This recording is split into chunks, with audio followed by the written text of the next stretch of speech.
on every Friday night at 7 p.m. GMT plus 8. So we usually run it for like 3 hours stream.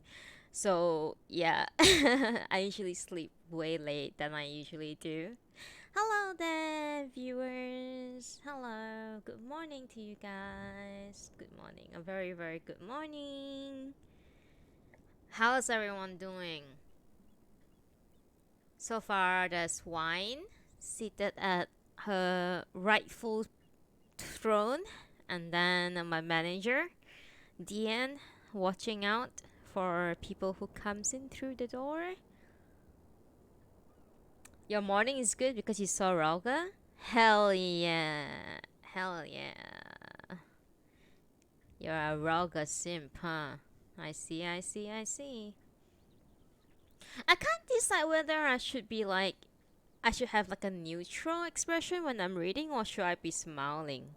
Because of this, okay. I think by this point, my avatar should not be smiling when I'm reading the content of this book.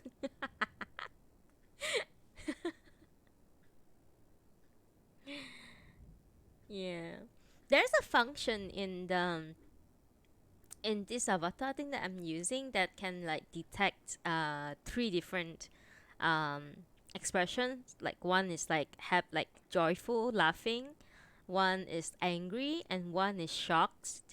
Um, so I tried that out one day, but it just like when I laugh, it just I don't know why it turns my face into like angry, and when I'm like scrunching my brow and all that, it just like started like making the joyful laughing face. So I think it doesn't work very well. I mean, I don't have a proper rig anyway, so it's quite impossible. Like unless I have a proper rig, yeah.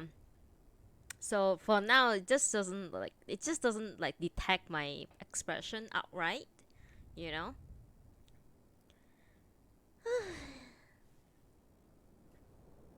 How's everyone's Friday night?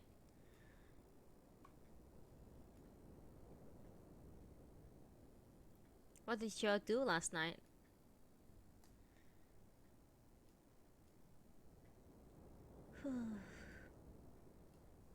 I had a good morning as well because I finally got the card from Agleya, but I still need to go back to farm for the minion and the music scrolls and everything.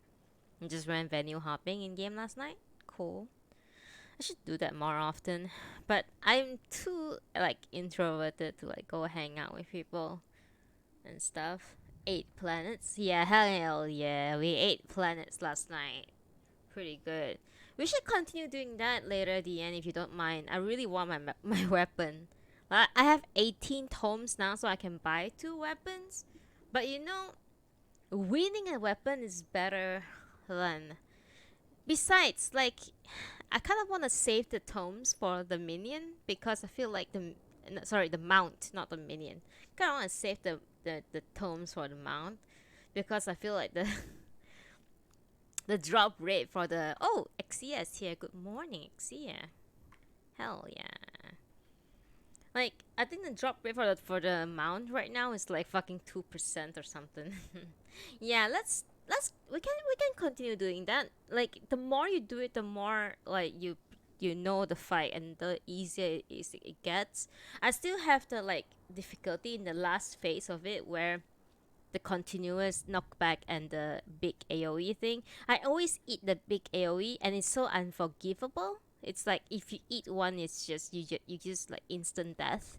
So I'm trying to like figure out how to work that on. But yeah, yesterday was a really good day. Yesterday's stream the to be honest, yesterday's stream wasn't that great, and like numbers wise, it wasn't that great. But I had like 4 followers out of it, so I'm kind of happy about that. Yeah, greedy, um, uh, streamer stuff, right? I mean, it's always nice to see the channel grow. Kind of, I think like slowly getting to a community. I think we should like strive The end. We should strive for a goal here. Once we hit 100 followers, we make a Discord server. What do you think? We make a Discord server, and people can like come in and talk, or like give book suggestions or something like that. I don't know. But you see, right? I don't really want book suggestions. I'm a terrible person when it comes to that sense. Like I think I want to read what I want to read, not what other people want to read, which is like defeats. I don't know. It's like does it defeat the purpose of Noodibles? Like I wouldn't mind taking requests. Like I read Kokoro because Wine wanted me to read Kokoro, but after this I wanted to read something that I want to read myself. So I don't know. Is it selfish to want to? Yeah, I feel like if you have a big community, um, like I wouldn't read things like Twilight or stuff like that. You see what I mean? So it's like I don't really wanna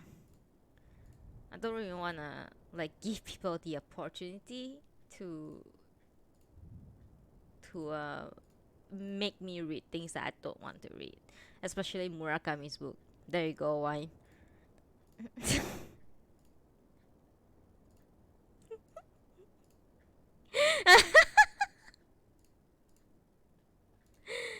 Ah,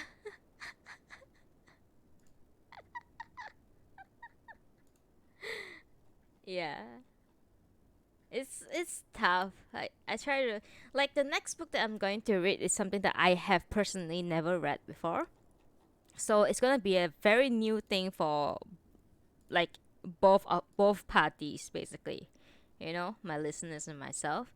I think most people haven't read this book before. Like it's like a bestseller in Japan, but not really like a bestseller in the world. Oh, hello, Hasio. Hey. Yeah, I sent raid to Hasio last night, and then I followed him because I think his content is pretty cool. Yeah, go check out Hasio's channel as well. He streamed like raid stuff. Yesterday he was streaming P4S.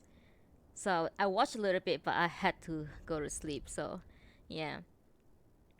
Thank you for the follow, Hasio. By the way, thank you so much. What content? You have pretty good content. Rating content. You have rating content, so that's pretty cool.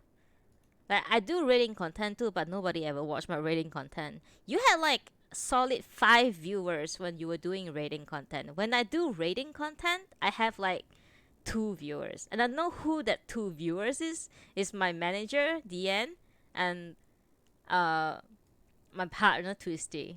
Hello, good morning to the viewers. Oh, Endo! Endo is here for the finale. Hey, hello, Endo. Hello. Because the viewer just wants you to die. You know what? Dying is just a part of life.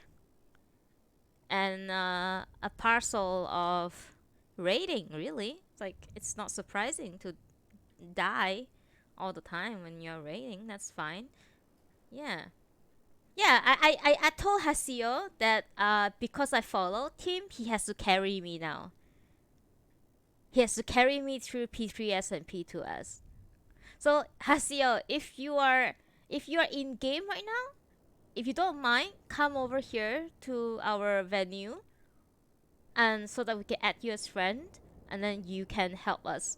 Hasio is Filipino as well, by the way, and Hasio is trying his very best to guess where I'm from. So Hasio, by the way, try do. I'm not Filipino, by the way. DN is Filipino. Uh, yeah, DN is my manager. But yeah, Hasio, if you're in game, if you can come in game right now, just come to the venue. We can add you as friends and stuff. Cause I forgot to see what's your in game name yesterday last night. We can meet up afterwards because Hasio is in Tonberry as well. Yeah. Oh, it's 11 past 11. We're gonna start reading. So, ladies and gentlemen,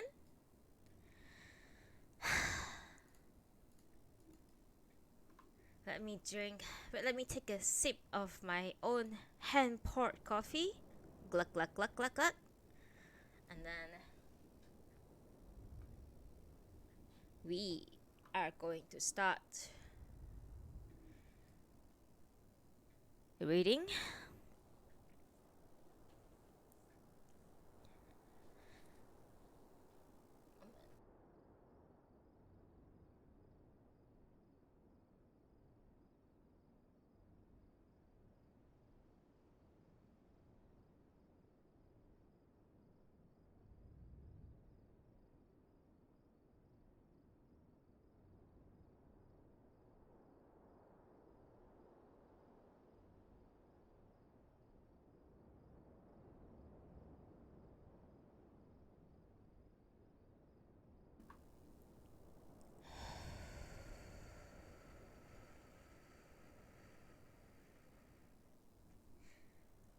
Today, we are finishing up Natsume Sōseki's Kokoro, the final chapter, Sensei's Testament.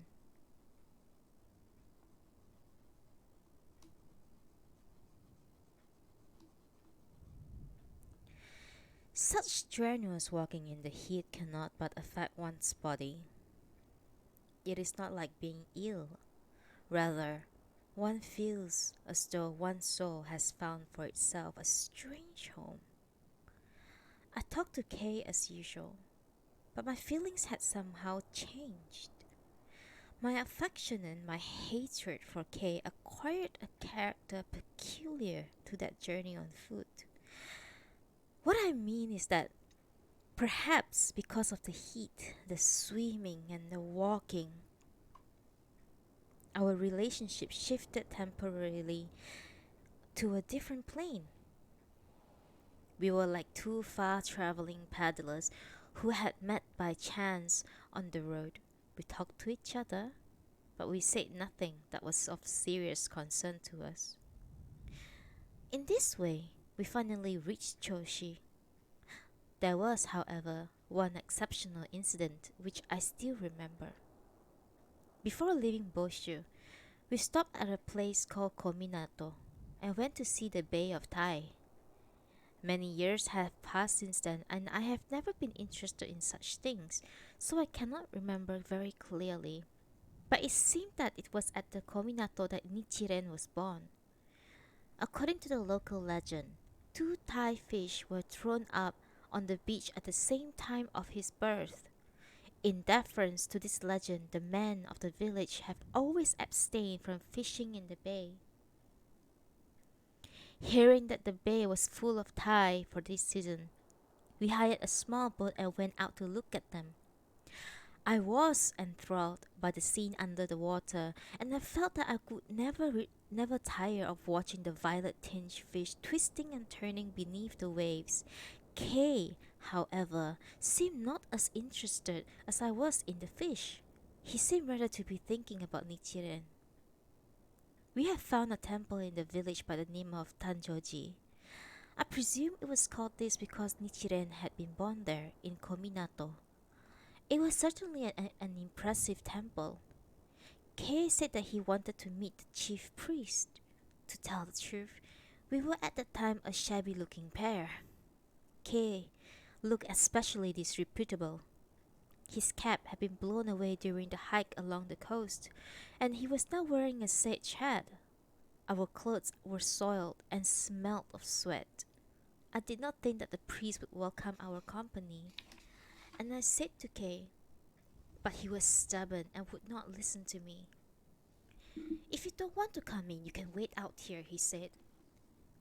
When we had reached the gate of the temple, I was obliged to accompany him into the front hall.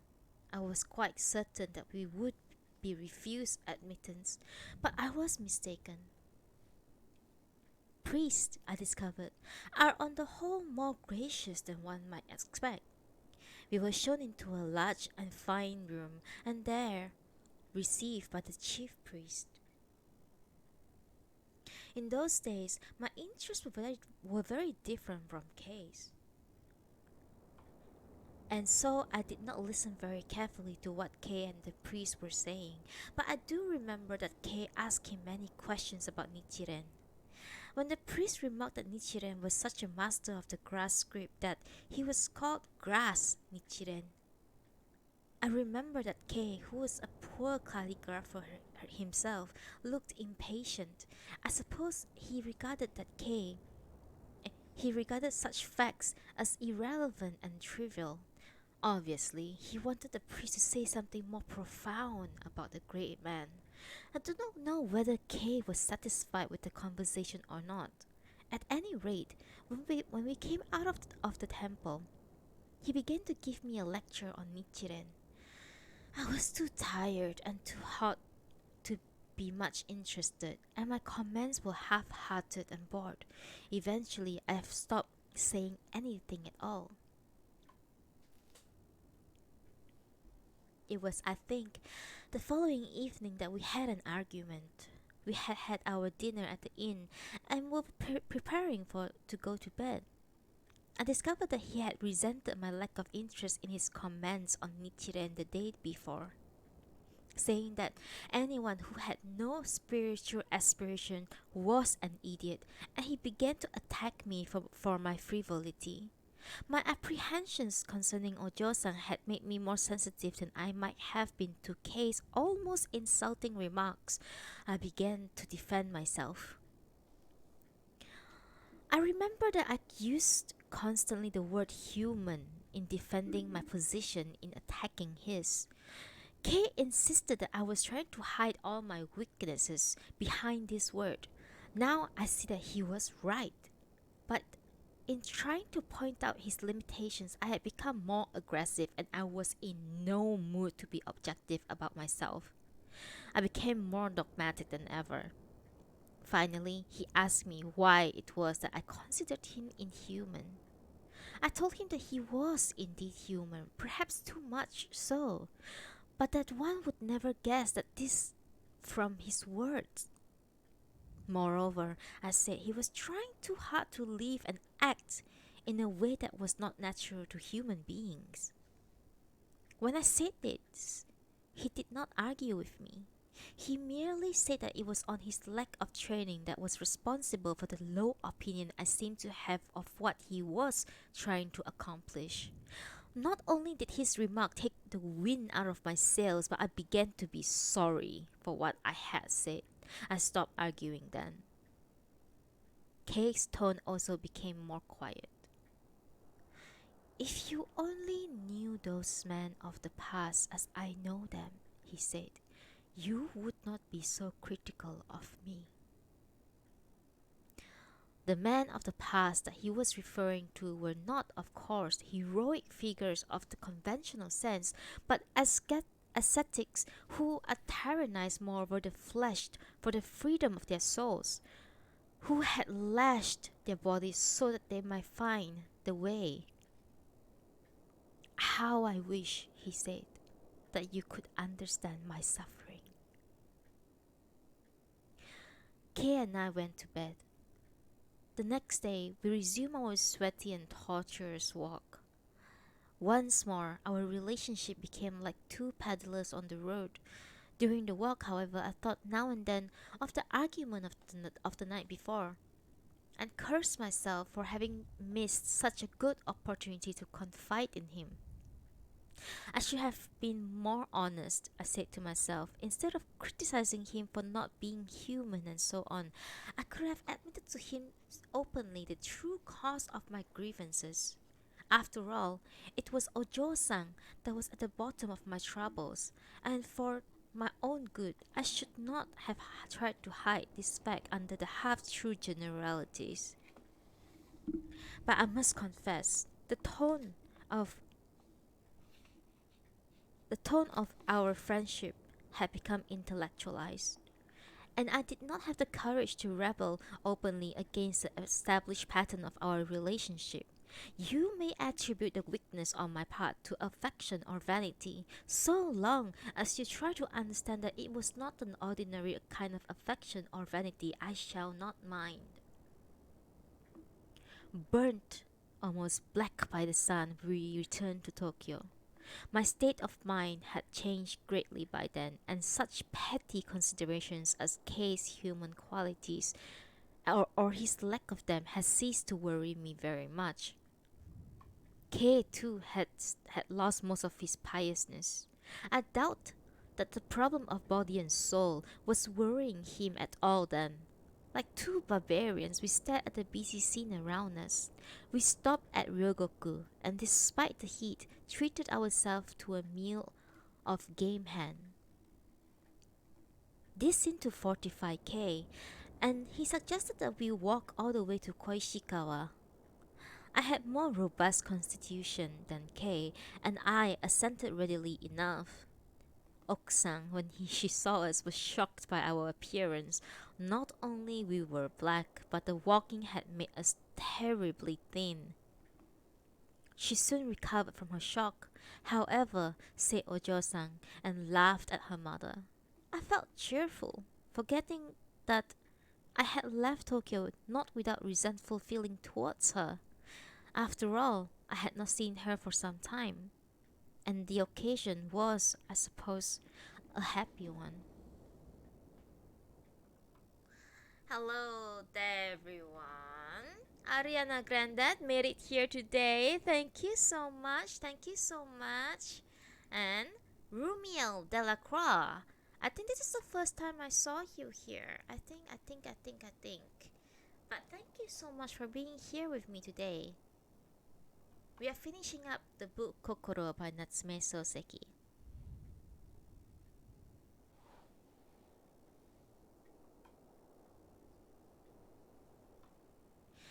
Moreover, I soon noticed that Ojo-san's manner towards me had changed. After such a long absence, there was much that had to be done before we could settle down once more to our normal routine. Two ladies came to our aid. Oksang, of course, was very helpful. But what pleased me particularly was that Ojo-san seemed to pay greater attention to my needs than she did to Kay's. Now that she had done so all crudely, I should have been embarrassed, indeed. I might even have been annoyed, but she showed great sense. Here and there was only a delicate suggestion of favoritism, which made me very happy. She was kind to both of us, but she simply gave me the greatest share of her natural kindness, in such a way that that only I noticed it. Kay had no reason to be annoyed, therefore, and as far as he was concerned, nothing out of the ordinary had happened. I had scored a victory over Kay, and my heart was filled with a sense of triumph. Summer had finally came to an end. About the middle of September, we began once more to attend lectures at the university. Our schedules were again different, and we came and went at different times during the day, approximately 3 days a week. I remember Kay got home before me, but not once during the first week of term did I find Ojo-san in his room when I returned. Kay would greet me with his customary, did you just get back? My reply too would be mechanical, simple, and almost meaningless. One moment, please. Hydration needed.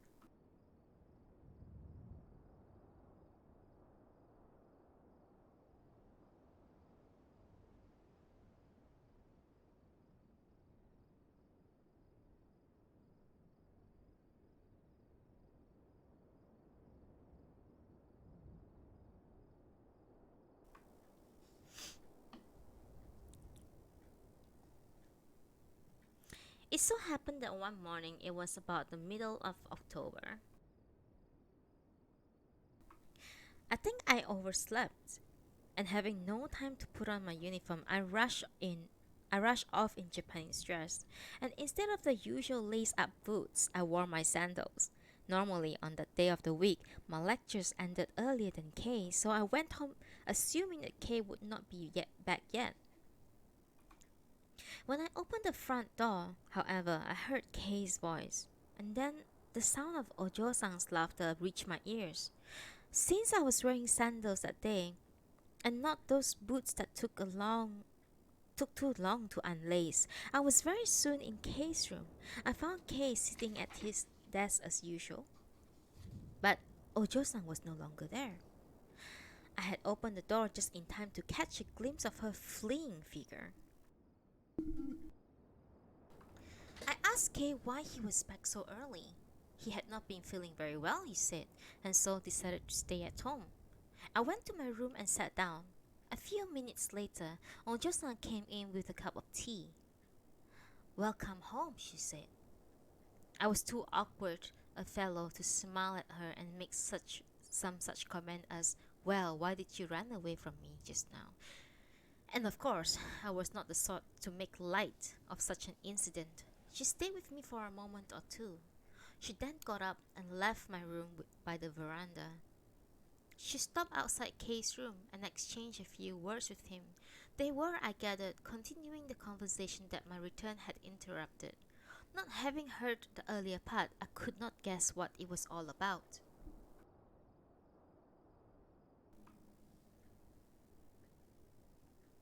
As time passed, Ojo-san's manner became more nonchalant, and I noted that she was becoming more openly friendly with Kay.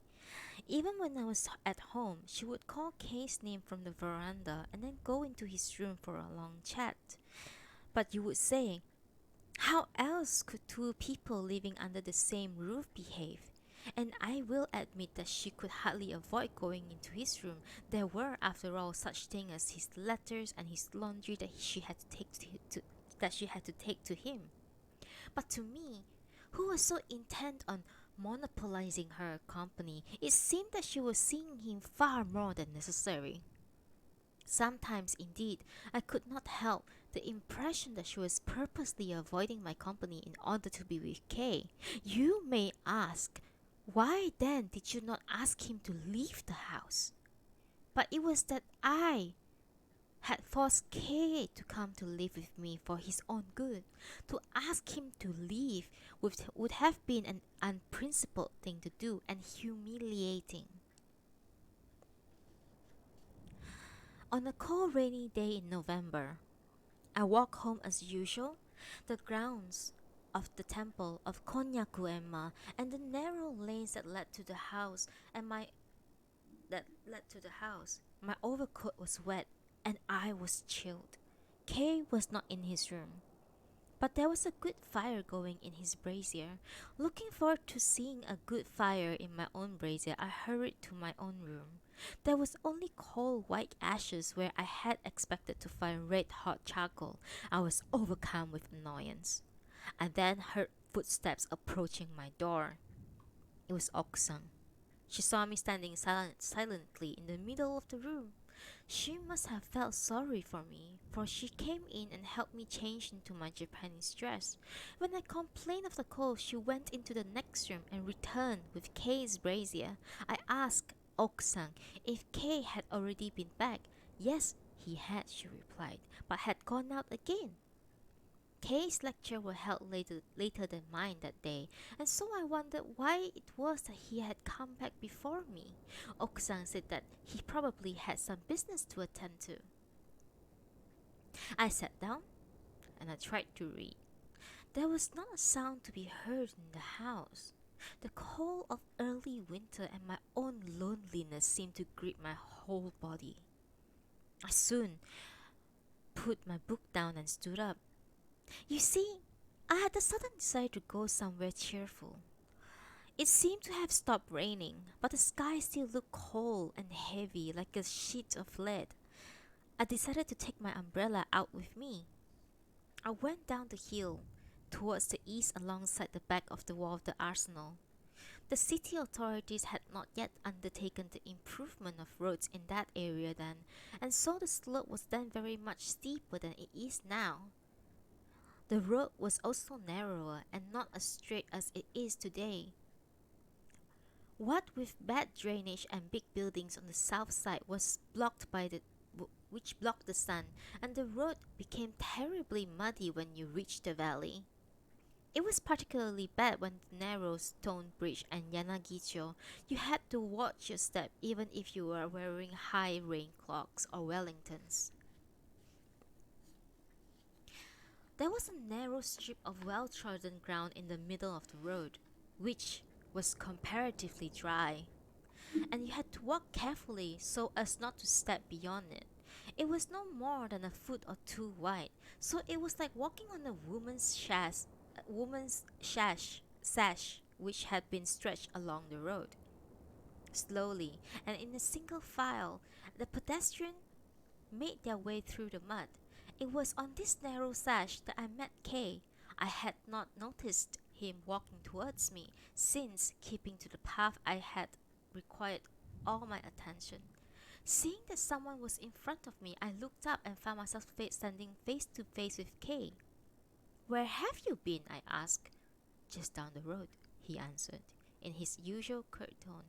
We squeezed past each other, and then I discovered a young woman had been standing a pace or two behind Kay. Being short sighted, I had appeared at her before I realized, to my amazement, that I was looking at Ojo san.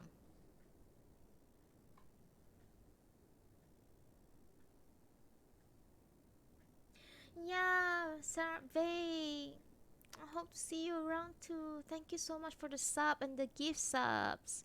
I hope you can still hang out and listen to me read too somehow. I hope you come back to the game soon. Have a nice journey, and I hope everything will be well. Thank you so much for being here with me.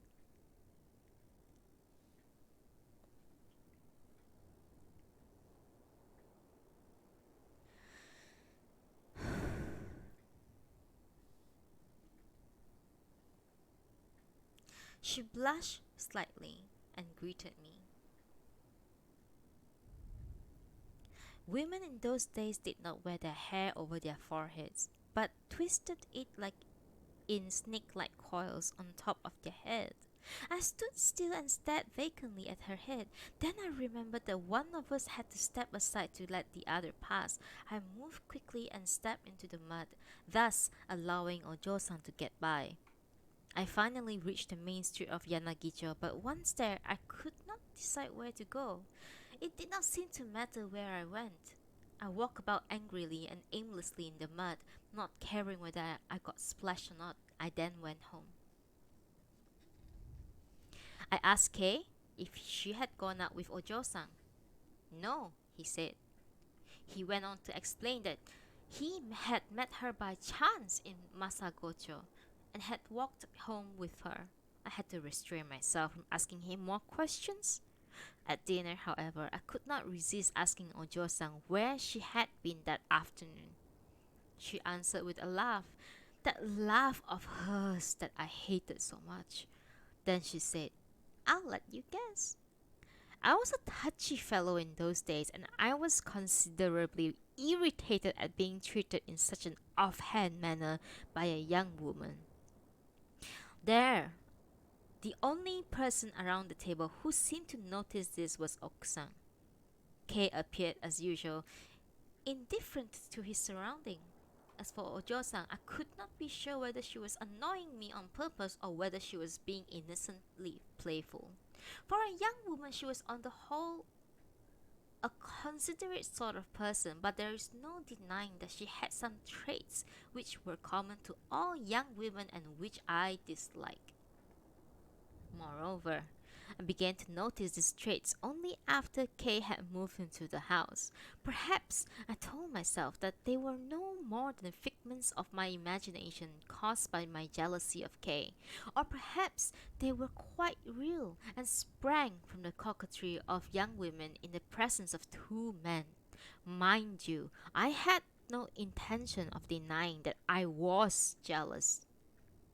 And as I have often said to you, I was quite aware then of the presence of great jealousy in my love for Ojo-san. Moreover, I became jealous for reasons which have seem quite trivial to others. I am digressing here, but don't you think that this kind of jealousy is necessary commitment of love? I have noticed that since my marriage, I have become less and less subject to fits of jealousy. I have also noticed that my love is by no means as passionate as it was before. Once more, I was tempted to tear the secret out of my heart and hold it at her breast.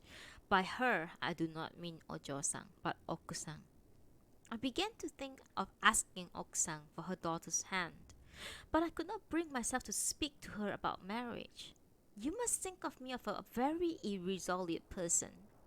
That you may do so does not worry me very much. All I want to point out here is that my irresolution was not due to the lack of willpower on my part.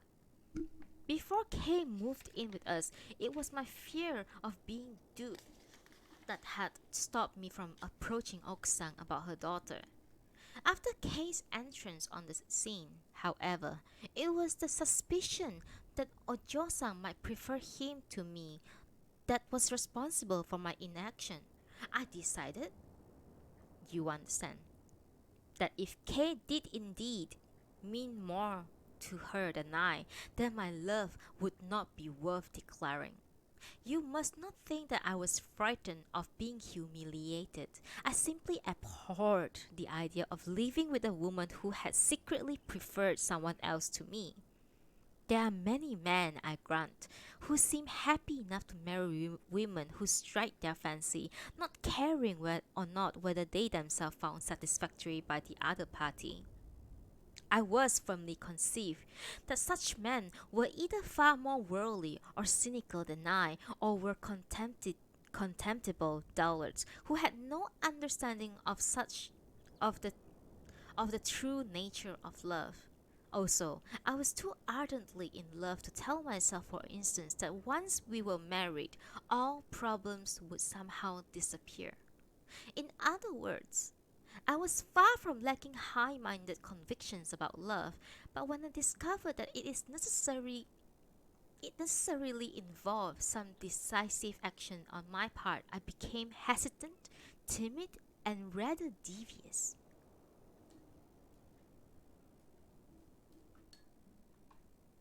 During the long period of time that we lived in the same house, there were, of course, many opportunities for me to tell Ojo-san directly how I felt towards her. But I purposely ignored them. I was then very conscious of the fact, perhaps too much so, that to speak to Ojo-san about marriage before I had spoken to Ok-san would be a flagrant breach of Japanese custom. On the other hand, it was not this alone that prevented me from confessing my love to Ojo-san. I was also afraid that if she did not by any chance want me for a husband, she would not say so outright. I thought that Japanese people, especially Japanese women, lack the courage to be bluntly truthful on such occasion. Nice to meet you, Zoe May. Thank you for attending the listening event, the reading event, sorry.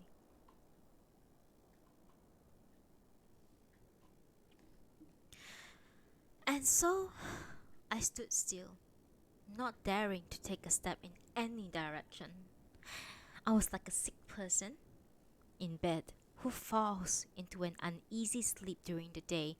He opens his eyes as he comes out of his sleep and sees clearly what is going on around him. Then, for thank you, Zoe Exilia, for following. Thank you. You are now a part of the Seed Academy. Thank you. Thank you.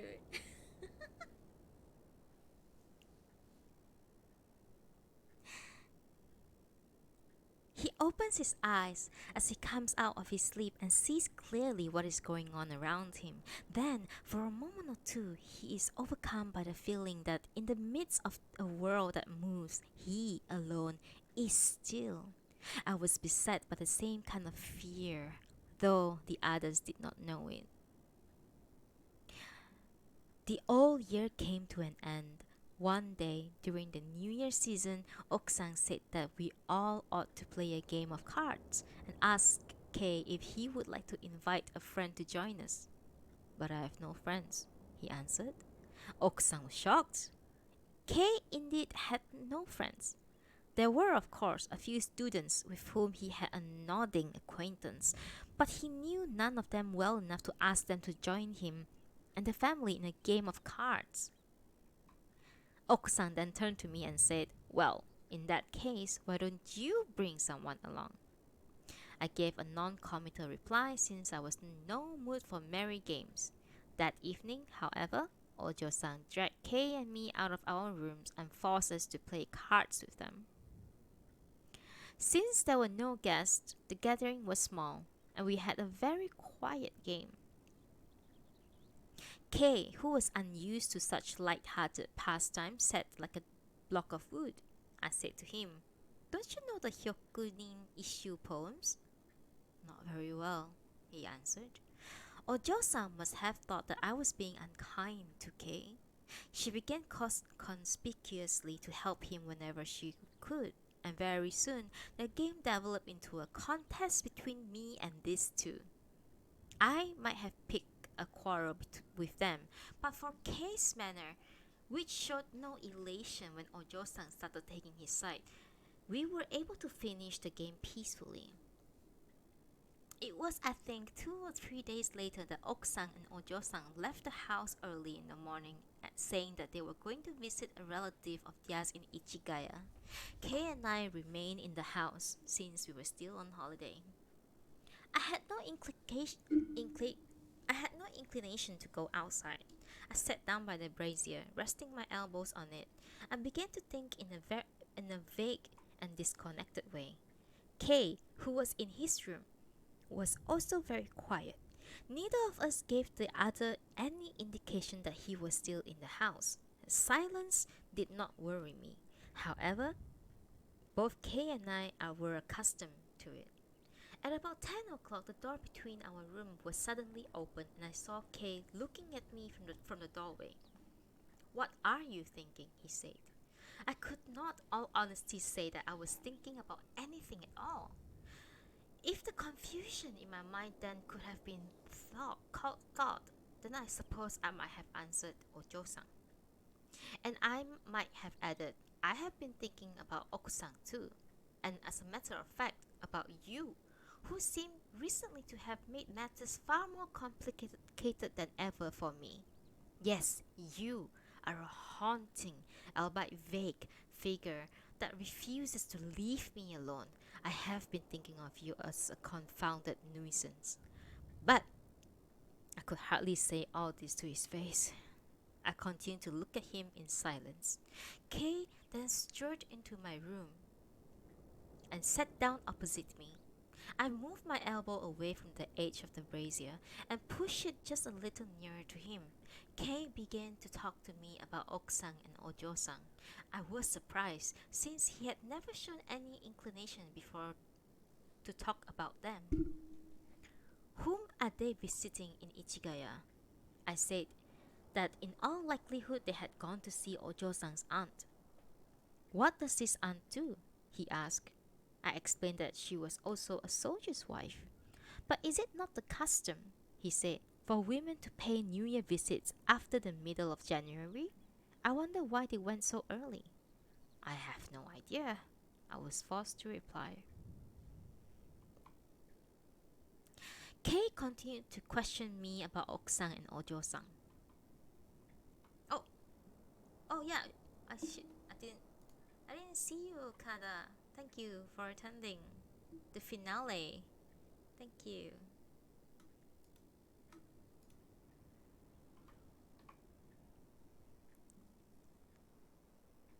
Eventually, I found myself unable to answer his questions, which became increasingly complicated and personal.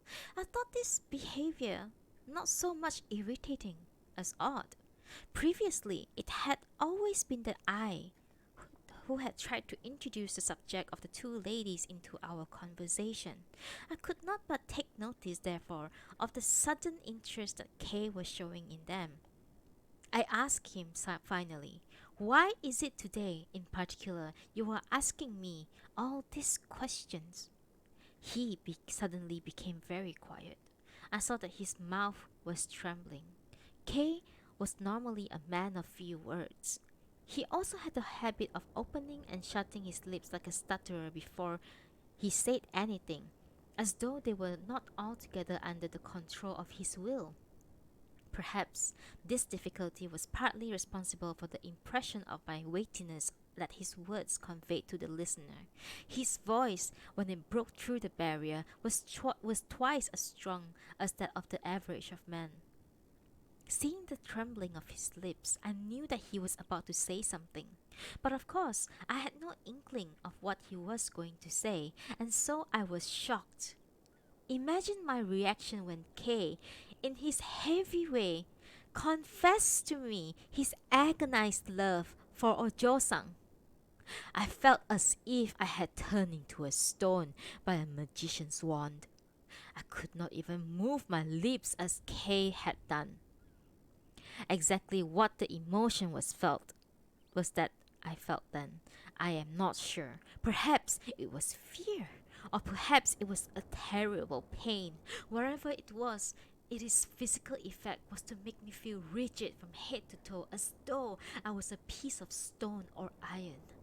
I do not think that I even breathed then. Fortunately, this condition did not last long. A moment or two later, I began to feel alive again. And my first thought was, he's beaten me to it.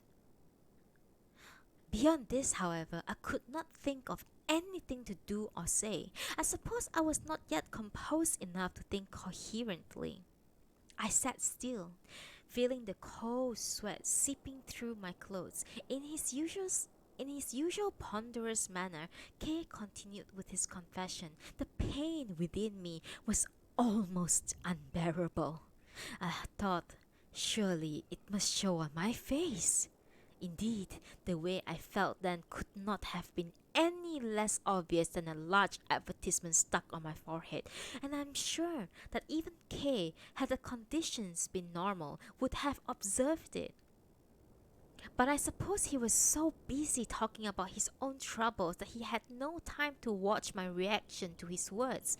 His confessions was uttered in the same monotonous tone from beginning to end, and it was very ponderousness imparted to the speaker, an air of immovable strength. I did not listen too closely to what he was saying, for my heart seemed all the while to be crying out, "What shall I do? What shall I do?" I nevertheless, fully aware of the tone of his voice, which seemed to drone on and on interminably and to beat against my consciousness like waves of sea. That is why I felt then not only torment, but a kind of fear. It was the fear of a man who sees before him an opponent stronger than himself. When finally Kay stopped talking, I found myself unable to say anything. I want you to understand that I was not silent because I was debating with myself whether I should make a similar confession to Kay, or whether it would be wiser policy to say nothing about my love for Ojo-san. I was simply unable to speak. Besides, I had no desire to break the silence. At lunch, we faced each other across the table. The maid waited on us. It seemed to me that the food was unusually tasteless. Kay and I hardly spoke to each other all through the meal. We had no idea when Ok-san or Ojo-san would return.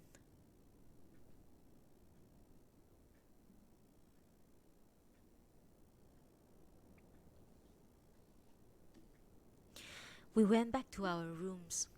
Kay was as quiet as he had been that morning.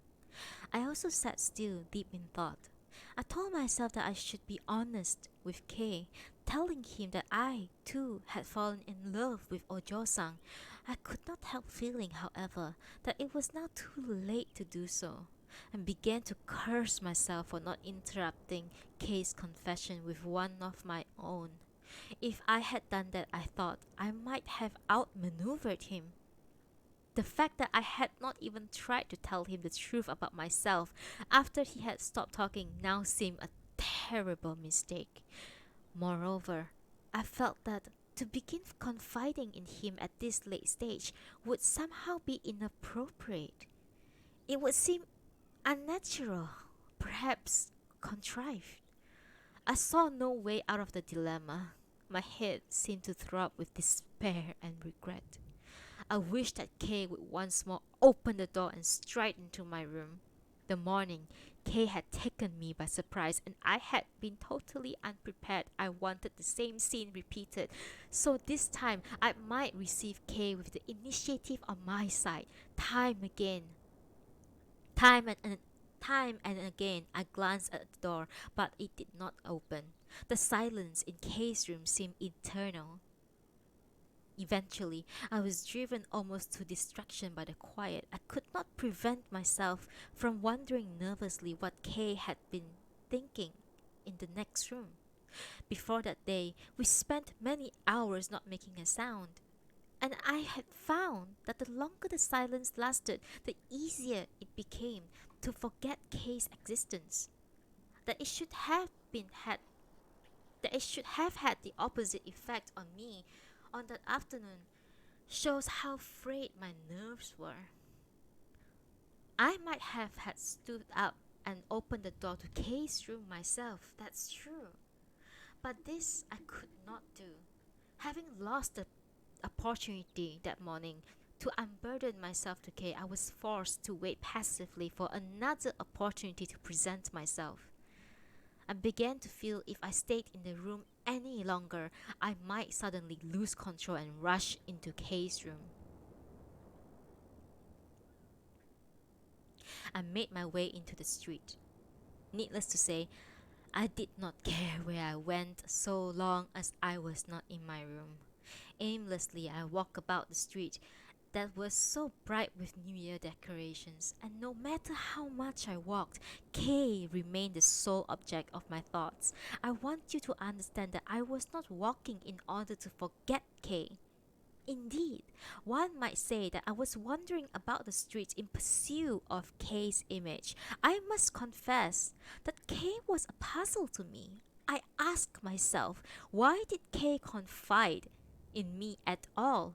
Why did he allow his love for the girl to become so intense that he could no longer keep it a secret?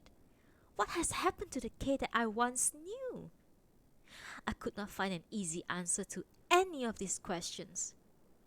I knew that he was a strong minded, serious, and sincere person. But there was so much that I did not know about him, and I realized that then.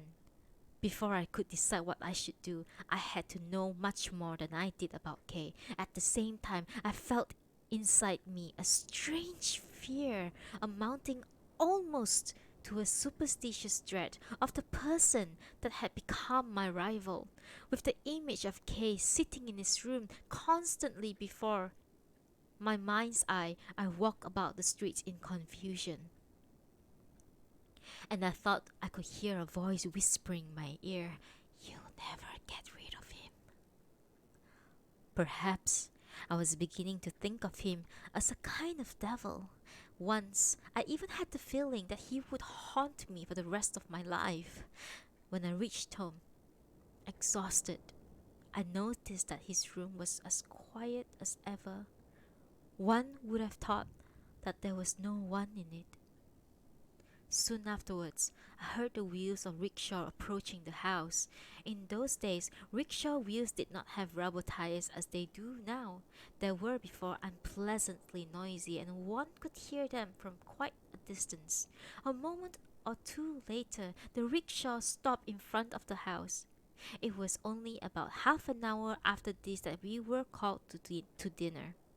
As I passed Ojo-san's door on my way to the dining room, I saw the ladies' going out dresses lying in colorful disarray on the floor. They had apparently hurried home so that they might prepare our dinner. Okusang's kindness, however, was wasted on us during the meal. I behaved as though words were too precious a commodity to squander, and I was very brusque with the ladies. Kay was even more hesitant than I was. The ladies, on the other hand, having returned from a rare outing, was unusually cheerful, which made our gloomy behavior all the more noticeable in contrast. Oksang asked me if anything was wrong. I told her that I was not feeling well. And I was being quite truthful, I assure you. Then Ojo-san asked Kei the same question. Kei gave a different answer. He was simply not in the talkative mood. He said, "Why not?" she asked. I lifted my eyes, which felt dull and heavy, and looked at Kei. I was very curious as to see what he would say. Once more, his lips were trembling slightly. To innocent eyes, it must have seemed that he was only having his unusual difficulty with words. Ojo-san laughed and said that he must have been thinking about something very profound. Kei blushed slightly. I went to bed earlier than usual that night. At about 10 o'clock, Oksan remembering that I had said that I was not feeling well, kindly brought me some buckwheat gruel. He found my room in darkness when he opened the door. "Well?" she said, looking in. Through the other door, which was closed, a shaft of light from the lamp on Kei's desk sneaked in. He was apparently still up.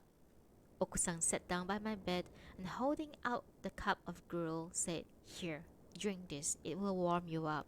You have probably caught a cold." I dared not refuse, and drank the thick liquid as she watched. I lay in the dark thinking about the early hours of the morning. All I could think about, of course, was the problem of Kei and Ojo-san. Then suddenly, I wanted to know what Kei was doing in his room. Almost involuntarily, I called out, "Hey!" "Yes," he answered. So Kei had not gone to sleep either, I thought. "Haven't you gone to bed yet?" I asked. He simply answered, "I will soon." Then I said, "What are you doing?" This time, there was no reply. 5 or 6 minutes later, I heard him open the cupboard door, then spread out the bedding on the floor. "What time is it?" I asked. 20 past 1, replied Kay. I heard him blow out the lamp. The house was now completely dark. I felt suddenly the silence around me. But I could not go to sleep. My eyes would not close, and they stared into the darkness. Once more, I heard my own voice cry out, "Hey!" Again, Kay answered, "Yes?" Not being able to restrain myself any longer, I said, "Look here. I want to have a good talk with you, about what you said this morning. How about it?" I had no wish, of course, to carry a complicated conversation through the closed door. All I wanted was a simple answer from Kay, but he became non-committal all of a sudden. "Well, perhaps," he said, quietly and unwillingly. Once more, I was stricken with fear.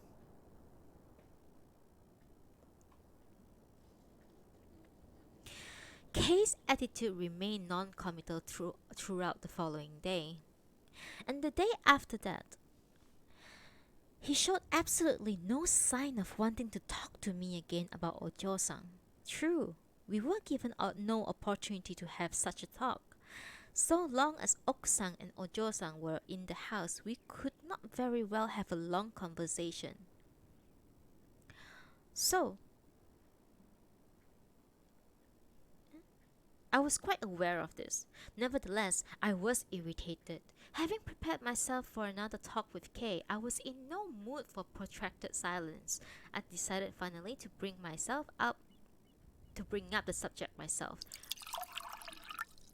Oh, thank Thank you, wine. Thank you.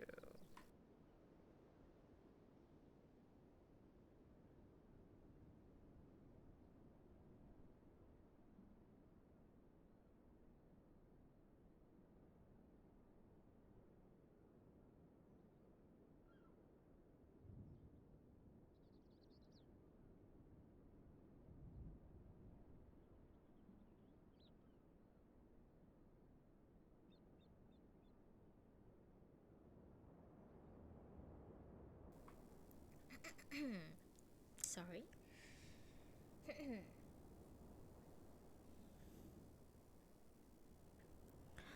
Having prepared myself for another talk with Kay, I was in no mood for protracted silence.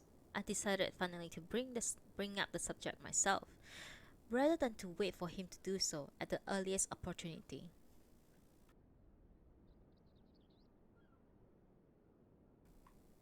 Quietly, I watched the conduct of the two ladies. It showed no change, and I was satisfied that Kay had confided in me only. I was certain that neither Ojo-san herself nor her strict and observant mother knew Kay's secret. I was relieved. With the relief came the conviction that it would be better to wait for an opportunity to present itself naturally and be sure not to miss it this time than to approach Kay impatiently and force him to discuss the affair with me.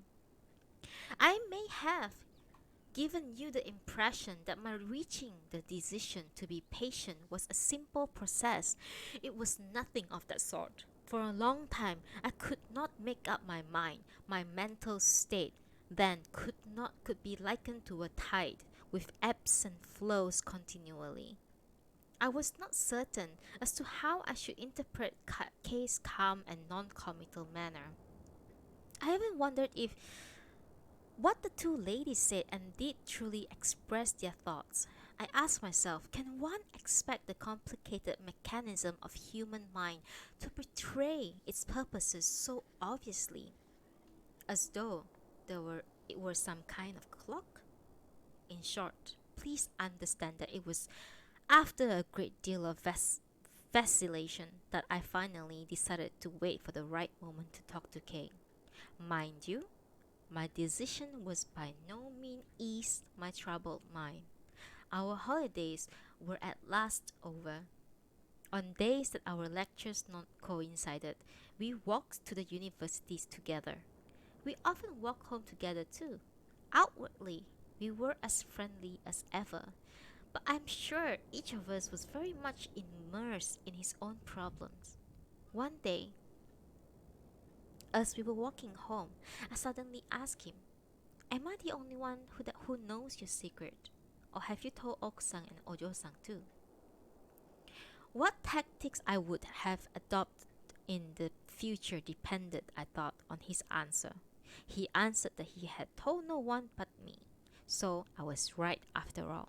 I said to myself, feeling rather pleased. I knew very well that he was more brazen than I am. He was also more bold. On the other hand, I did trust him in a strange way. Even the fact of his having deceived his foster parents for 3 years had by no means impaired my confidence in him. Indeed, I had come to trust him more because of it. Despite my suspicious nature then, I felt no inclination to doubt his words. What do you intend to do? I asked. Are you going to keep your love for Ojo-san a secret, or are you going to do something about it? This time, he gave no reply. He lowered his eyes and kept on walking. Please don't hide anything from me, I begged him. Please tell me what you intend to do, he said. There is no need to hide anything from you, he said. But he refused to tell me what I wanted to know. I could hardly stop him in the middle of the street and force him to be more explicit. We walked on in silence. Not many days later, I paid one of my rare visits to the university library. I had been told by my superior to acquaintance myself.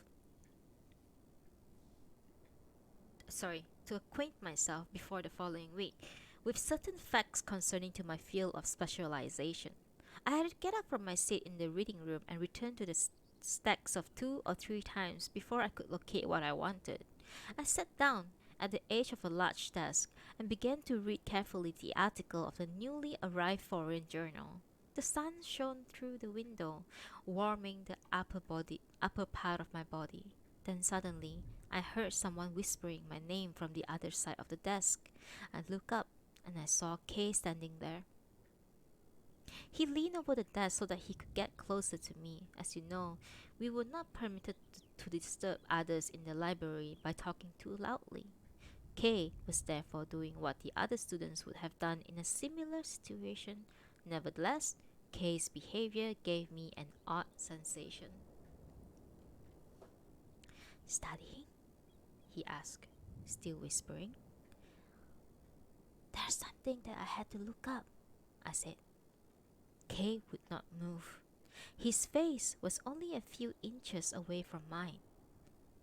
"Come out for a walk," he said. "I will," I said, "but you will have to wait." "All right," he said, and sat down in the empty chair opposite me. I found that I could not concentrate on the article anymore. I was disturbed by the idea that Kay had come to discuss something serious with me. I gave up trying to read, and closing the magazine, I made as if to get up. Calmly, Kay asked, "Finished?" "No," I answered, "but it doesn't matter." I returned the magazine and left the library with Kay. We had no particular destination in mind. We walked through Tatsuokacho towards Ikenohata and then went into Ueno Park. He suddenly began to talk about the affair. Judging by the way he introduced the subject, it would seem that he had asked me out specifically for the purpose of talking to me about it. I learned that the situation had remained unchanged for all practical purposes since the time of his confession to me.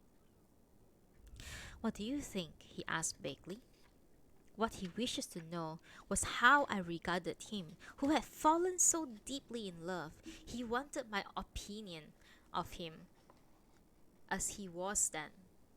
I felt that this desire of his to find out what I thought of him was a sure indication that he was not altogether his usual self. I want to emphasize here, though you may think of me rather repetitious, that Kay was normally an independent-minded fellow, and what others thought of him worried him very little. He had the courage and strength to do anything if he thought he was right. I saw this trait in him only too clearly in his dealings with his foster parents. No wonder then that I thought his question in the park was rather out of character. I asked him, why did he thought that it is necessary to seek my opinion? In an unusually dejected tone, he said, "I have found I am a weak man, and I am ashamed." Then he added, "You see, I'm lost. I have become a puzzle even to myself. What else can I do but ask you for your honest opinion?" "What do you mean?" I asked quickly, "by lost?" He said, "I mean, I cannot decide whether to take a step forward or to turn back." Once more I prodded him. "Tell me, can you really turn back if you want to?" Suddenly, he seemed lost for an answer. All he said was, "I cannot bear this pain." His expression as he said this was indeed tormented.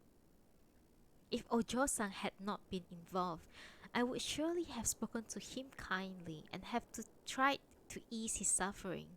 He needed kind words as dry land needs rain. I believe I was born with a compassionate heart, but I was not my usual self then. I watched him carefully as though he were my fencing opponent. There was not one part of me that was not on guard. I did not relax for one single moment, my eyes or my heart or my body.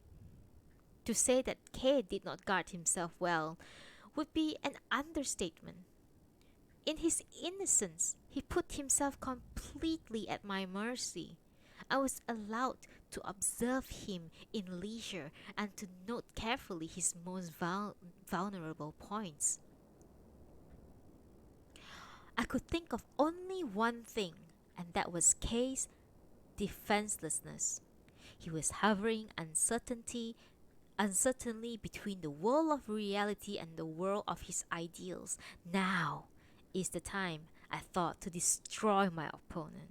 I waited no longer to make my thrust. I turned to him with a solemn air. True, the solemnity was part of my tactics, but it was certainly in keeping with the way I felt, and I was too tense to see anything comical or shameful in what I was doing. I said cruelly, anyone who has no spiritual aspiration is an idiot. This was what Kay had said to me when we were traveling in Boshu. I threw it back at him, the very words that he had once used to humiliate me. Even the tone of my voice was the same as he had when he had made the remark. But I insist that I was not being vindictive. I confess to you that what I was trying to do was far more cruel than mere revenge. I want to destroy whatever hope there might have been in his love for Ojo-san. Kei was born in the Shinshu temple, but I remember that at secondary school he was already showing signs of moving away from the doctrines of his family sect. I am quite aware of my ignorance concerning the various Buddhist doctrines, but it was clear to me that at least in the matter of men's relationship with women, Kei was in a disagreement with Shinshu's teaching. Kei had always been fond of the phrase concentration of mind. When I first heard Kei mention it, I thought it likely to that concentration of mind implied, among other things, like control of passions. When I learned later that much more than he did this was implied, I was surprised. It was Kay's belief that everything had to be sacrificed for the sake of the true way. Even love without bodily desires was to be avoided. Pursuit of the true way necessitated not merely restraint of appetite but total abstinence. Kay made this all clear to me that he was living alone and trying to support himself. I was already in love with Ojo-san by that time, and I used to argue with him whenever he brought up the subject of the true way. Kay would listen to me with a look of pity on his face. Always, it was contempt that lay behind his pity. I found hardly any trace of friendly tolerance in it. In view of all that we had said to each other in the past, I knew that Kay would be much hurt by my remark. I had no intention of destroying his old beliefs. I said what I did say in order to make him feel more righteous than he had been before. Of course, it mattered little to me whether he really followed the true way or not, or whether he would ever reach heaven. What I feared was the harm he might cause me if he decided to change his ways. It was simply self-interest and prompted my remark. I say it again. Anyone who has no spiritual aspirations is an idiot. I watched Kay closely. I wanted to see how my words were affecting him. An idiot, he said at last. Yes, I am an idiot. He stood as he spoke and stared at his feet. I was suddenly frightened that in desperation Kay had decided to accept the fact that he was an idiot. I was as demoralized as a man who finds that his opponent, whom he had just knocked down, is about to spring up with a new weapon in his hand. A moment later, however, I realized that Kay had indeed spoken in a hopeless tone of voice. I wanted to see his eyes, but he would not look my way. Slowly, we began to walk again.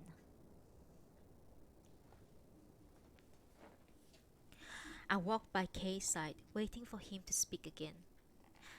I was waiting for another chance to hurt him. I looked in the shadows so that I might take him by surprise. I was not an ignorant man, and I was not without conscience. Had a voice whispered into my ear, "You are a coward," I might, at that moment, have returned to my normal self, and had the voice been that of Kay, I would have surely have blushed with shame. But Kay was not the one to admonish me. He was too honest, too simple, and altogether too righteous to see through me. I was in no mood to admire his virtues, however. Instead, I saw them only as weaknesses. After a while, Kay turned towards me and addressed me. This time, it was I that stopped walking. Then Kay also stopped. At last, I was able to look into his eyes. He was taller than I, so I had to look up at him. I was like a wolf crouching before a lamb. "Let us not talk about it anymore," he said. I was strangely affected by the pain in his eyes and his words. For a moment, I did not know what to say. Then, in a more pleading tone, he said, "Please, don't talk about it." My answer was cruel. The wolf jumped at the lamb's throat. "Well, so you don't want me to talk about it? Tell me, who brought up the subject anyway? If I remember rightly, it was you. Of course, if you really want me to stop, I will. But not talking about it isn't going to solve the problem, is it? Can you will yourself to stop thinking about it? Are you prepared to do that? What's become of all those principles of yours that you were always talking about?" Kay seemed to shrivel before my eyes. He seemed not half as tall as he once was. As I have said before, he was a very stubborn fellow, but he was also too honest to ignore his own inconsistency when it was bluntly pointed out to him by another. I saw the effect my words had had on him, and I was satisfied. Then he suddenly said, "Am I prepared?" Before I could say anything, he added, "Why not? I can will myself." He seemed to be talking to himself, and the words sounded as though they were spoken in dreams. In silence, we started to walk towards the house in Koishikawa. It was not very cold that day, for there was little wind. It was winter nevertheless, and the park looked very bleak. I turned my head once and looked back at the row of cedars. They were brown and looked as if the frost had eaten all the greenness out of them. Over them stretched this Over them stretched the grey sky. The coldness of the scene seemed to bite into my spine. Hurriedly, in the twilight, we walked over Hongo Hill. It was only after we had reached the bottom of the valley and started walking up the hill in Koishikawa, I began to feel warm under my undercoat. We hardly spoke to each other on our way home. Perhaps this was because we were in such a hurry to get back. At dinner, Okusan asked us, "Why were you so late?" I said that Kay had asked me to go for a walk with him to Ueno. Okusan seemed surprised and said, "But it's so cold." Oji-san answered, "Why Ueno? Was there something in Ueno you wanted to see?" "No," I said. "We simply taking a walk." Kay said even less that night than usual. Okusan spoke to him. Ojo-san laughed at him, but he would not respond. He gulped down his food and went back to his room, leaving us at the table. In those days, such phrases as the age of awakening and the new life had not yet come into fashion. But you must not think that Kei's inability to discard his old ways and begin his new life was due to his lack of modern concepts. You must understand that Kei, his own past, seemed too sacred a thing to be thrown away like a suit of clothes. One might say that his past was his life, and to deny it would have meant that his life thus far had not without purpose. That Kay was hesitant in love does not mean that his love was in any sense lukewarm. He was unable to move, despite the violence of his emotions, and since the impact of his new emotion was not so great as to allow him to forget himself, he was forced to look back and remind himself of what his past had meant. And in doing so, he could not but continue on the path that he had so far allowed. Therefore, he had the kind of stubbornness and forbearance that is unknown these days. I think thus far I understood Kei's reaction to his own predicament well enough. That evening, after our walk to Ueno, I felt unusually relieved. I quickly got up from the table and followed Kei into his room. I sat down by his desk and began to chatter about some trivial matter. He looked pained. It is possible that my eyes betrayed the triumph that I was feeling. I know that there was a note of self-congratulation in my voice. A few minutes later, I withdrew my hands from the brazier and returned to my room. For a few minutes later, for the first time in my life, I felt that in one matter at least I was more than a match for Kay. I was soon fast asleep. Then suddenly, I was awakened by someone calling my name. The door was open, and I saw Kay's shadowy figure standing in the doorway. The lamp was still burning in his room. The change from sleep to wakefulness had been too abrupt, and I lay for a moment or two in daze, unable to speak. "Were you asleep?" Kay asked. Kay himself always went to bed late. I addressed myself to the step shadow. "Did you want something?" "No, not really," he said. "I went to the bathroom a minute ago, and on my way back I wondered whether you were still up or not." The light was behind him, so I could not see his face clearly, but I could tell the tone of his voice was that he was unusually calm. Kay stepped back into his room and closed the door. The room became dark once more. I closed my eyes in the darkness to return to my peaceful dreaming. I fell asleep immediately. The next morning I thought about the incident and began to wonder why Kay had behaved so strangely. I was half inclined to believe that it was all a dream. At breakfast, I asked Kay if he had indeed opened the door in the middle of the night and called me. "Yes, I did," he replied. "Why?" I asked. He would not answer my question. Then after a brief silence he asked unexpectedly, "Have you been sleeping well lately?" His question gave me an odd sensation. We left the house together, and as our lectures were to begin at the same hour that day, the previous night's incident was still bothering me. I began questioning him again during our walk to the university, but Kay would not answer me satisfactorily. Finally, I said, "Are you sure you weren't intending to continue yesterday's conversation?" He said, "Certainly not." His short answer, I felt, was his way of reminding me that in the park the previous afternoon he had said, "Let us not talk about it anymore." And then I remembered how fiercely proud Kay was, and the words he had muttered began strangely to oppress me. Am I prepared? Why not?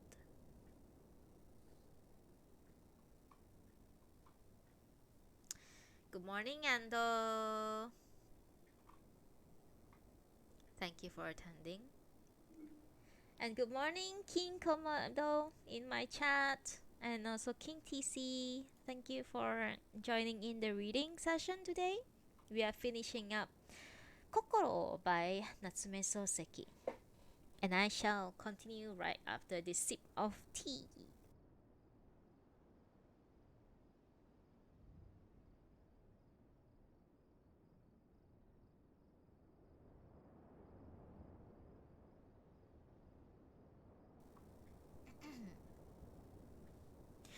I was well aware that Kay possessed a resolute nature. I understood also why it was that in this affair only, Kay was unable to act decisively. But I soon realized that I did not know Kay as well as I thought. Kay's conduct under stress was not as predictable. I learned as it was under normal circumstances. The more I thought over Kay's last words in the park, the less clear their meaning seems to be. Perhaps, I thought uneasily, he is as confident as ever. Perhaps he is prepared not to forswear his love for Ojo-san, but to reject his past once and for all, as to be free from all doubts and suffering. The realization that Kay's words could not thus interpreted came as a shock to me. The shock itself should have revealed to me my own foolishness in jumping to conclusion about Kay, and I should perhaps have asked myself, but is it not possible that there is yet another meaning hidden behind his words? Unfortunately, I was unable to see things clearly then. It is sad to think how blind I was. At any rate, I persuaded myself that it was Kei's intention to submit his love for Ojo-san. I became convinced that Kei, in his usual determined manner, would now do all he could to win her.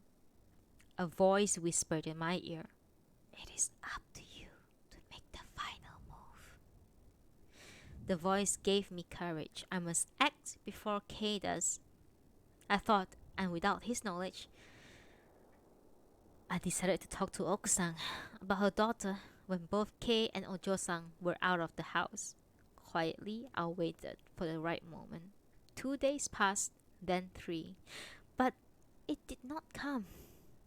Always, when I was in the house, one or the other two was there also. I became very impatient. A week went by, and I decided that I could not wait any longer. I could not think of no better plan than to feign illness and then to stay at home. Oku-san, then Ojo-san, and finally Kei himself came into my room to get me out of the bed. I gave non-committal answers to their questions and allowed them to go away with the impression that I was not feeling very well. It was about 10 o'clock when I finally crawled out of bed. Both Ojo-san and Kei had gone out. There was not a sound in the house. Oku-san, when she saw me, said, "You cannot be feeling well. Why don't you stay in bed? I'll bring you something to eat." I was feeling perfectly healthy, of course, and I had no desire to go back to bed. I washed my face and had my breakfast in the morning room as usual. Oku-san sat on the other side of the long brazier, waited on me. It was a strange meal, being neither breakfast nor lunch, and during it I remained silent, wondering uneasily how I should word my proposition. I have no doubt that Oksan misconstrued my preoccupation as a sign of illness. When the meal was over, I lit a cigarette. Oksan was obliged to remain seated by the brazier. She could hardly leave the room before I did. She called the maid and had her take the tray. For the lack of anything better to do, Oksan poured water into the iron kettle and then began polishing the brazier. I said, "Oksan, are you busy?" "No," she said. "Then, why do you ask?" "Well," I said, "there's something I should like to talk to you about." "Yes?" she said, watching me. Oksan's manner was so casual that I began to lose courage. Finally, after a minute or two of beating around the bush, I said, Has Kay said anything to you lately?" Okusan seemed taken aback by my question. What do you mean? She asked. Before I could answer to her, she said, Did he say something to you? I had no inclination to tell her what Kay had told me in the day in my room, so I said no. I was immediately ashamed of the lie. To ease my conscience, I added, What I wanted to say has nothing to do with Kay. He has not asked me to say anything to you on his behalf. Is that so? She said and waited. There was nothing left for me to do but come to the point. Oksan, I blurted out, I want to marry Ojo-san. She was not half surprised as I had expected. She seemed at loss for an answer, nevertheless, and gazed at me in silence. I had gone too far now to be intimidated by mere silence. Please, I said, let me marry her. I want Ojo-san so much. Oku-san being older and was much calmer than I. Mind you, she said, I'm not saying no, but this is all so sudden. I want to marry her very soon. I said quickly, and she began to laugh. Then she said seriously, Have you thought about it carefully? Are you sure? I assured her that in no uncertain terms that though my manner of proposing might have seemed hasty, I had had Ojo-san in mind for a very long time. There were a few more questions and answers, but I forgot what they were. Ojo-san was an easy person to talk to on occasions as this. There was nothing elusive about her. In this respect, she was more like a man than a woman. All right, she said finally. You may have her. Then she said in a more formal tone, Of course, it is I who should be doing the asking. Who am I to say you may have her? She is, as you know, a wretched, fatherless child. I do not think that conversation lasted more than 15 minutes. It remained simple and direct throughout. Oku-san made no stipulations. She said that there was no need to consult her relatives, though, of course, she would have to inform them of the decision. She seemed also to take it for granted that her daughter would raise no objections. I had some misgivings here. Despite my education, I must have been the more conventional of the two. I said, I don't care about the relatives, but don't you think you should have asked Ojo-san first? She assured me that there was no need for me to worry. She had no intentions, she said, of forcing her daughter to marry anyone she did not like. I returned to my room. Surely, I thought a little uncomfortably, it cannot be as easy as this. I found a new relief. However, in the thought that my future had at last been settled, on the whole, I was satisfied. I went back to the morning room about noon and asked Oku-san when she intended to inform Ojo-san of my proposal. Does it really matter when I tell her? She asked. The important thing is that I know about it, don't you think? I was somehow made to feel that I was being more of a woman than she was. I was about to draw an embarrassment when she stopped me and said, All right, since you seem to be in a hurry, I will tell her today if you like. I will talk to her when she gets back from her lessons. Will that do? Yes, thank you, I said, and went back to my room. The thought of having to sit quietly at my desk while the two ladies whispered to each other in their rooms was unnerving. I put on my cap and went out. I met Ojo-san at the bottom of the hill. She seemed surprised to see me. I took off my cap and said, So you are back? She said in a puzzled tone, You have recovered? Oh yes, I said. I'm quite well now. Quite well. I walked away hurriedly towards Suidobashi. From Sarugakucho, I entered the main street of Jimbocho and turned in the direction of Owamachi. It was my custom to browse through the second-hand bookshops whenever I found myself in the area, but I was in no mood that day for musty books. I thought ceaselessly of what was happening at the house. I thought of Oku-san and what she had said to me that morning and tried to imagine the scene in the house after Ojo-san's return. I walked on, not caring where my feet led me. My mind was filled with thoughts of the two ladies. I would suddenly stop in the middle of the street and think, they must be talking about it at this moment, or they will have finished their talk by now. I crossed Mansei Bridge and walked up the slope past the temple of Myojin. Then from Hongo Hill, I went down to the valley of Koishikawa. During this long walk, my route had formed a rough circle cutting through three separate boroughs. I gave Kay very little thought. Why? I do not know. Is it not strange that I did not think about him? I felt very tense that afternoon, it is true. But where was my conscience? I returned to the house, as usual, went into Kay's room to get to mine. It was then I felt guilty for the first time. He was, of course, at his desk, reading. And, as always, he looked up at me, but this time, he did not give me his customary, "Did you just get back?" Instead, he said, "Are you feeling better now? Have you seen the doctor?"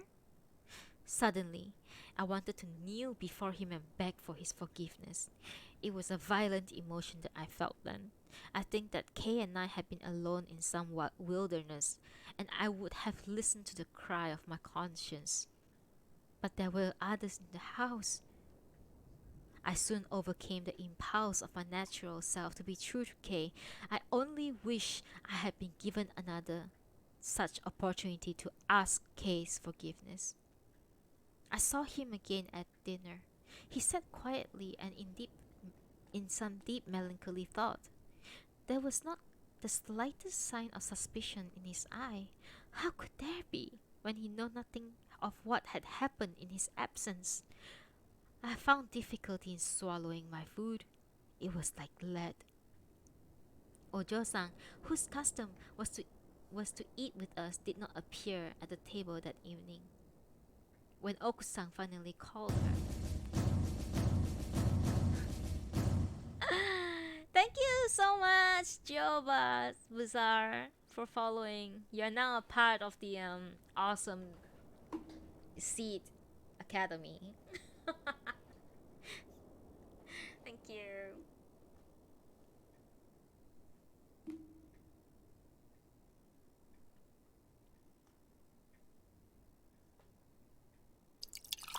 Oh, thank you.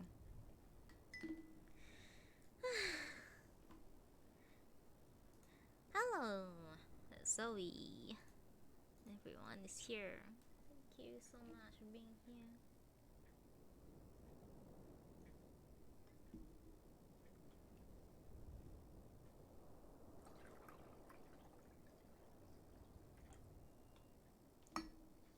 Okay, I think I'm gonna take a quick bio break and I'll be right back in about 2 minutes. Be right back.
Hello, I'm back. Thank you for waiting. Okay, let me sit comfortably. Okay.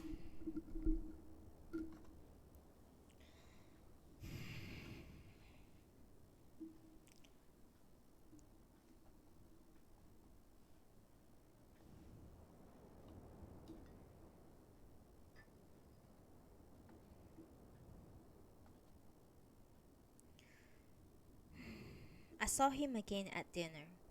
He sat quietly, deep in some melancholy thought. There was not the slightest sign of suspicion in his eyes. How could there be, when he knew nothing of what had happened in his absence? Okusang, ignorant of the truth about us, seemed unusually happy. Only I knew everything. I found difficulty in swallowing my food. It was like lead. Ojo-san, whose custom it was to eat with us, did not appear at the table that evening. When Okusang called her, she answered from the next room. Yes, I'm coming. Kei became curious. Finally, he asked Okusang, what's the matter with her? Okusang threw a glance in my direction and said, she's probably embarrassed. This made Kei all the more curious. Why is she embarrassed? He wanted to know. Okusang merely smiled and looked at me again. I had guessed immediately, upon sitting down at the table, the reason for Okusang's pleased look. The last thing I wanted her to do was to explain the whole situation to Kei in my presence. I thought that Okusang was wont to show little reserve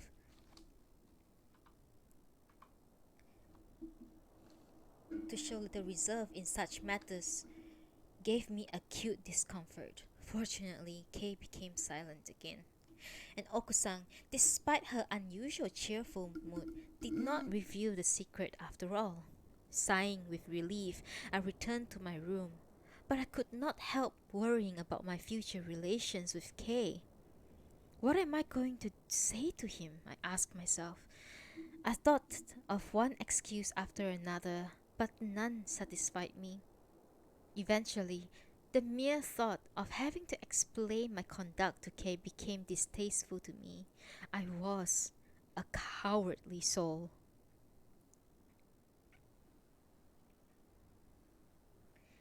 2 or 3 days passed. Needless to say, I remained very apprehensive. What made matters worse was the changed attitude of Okusang and Ojo-san towards me.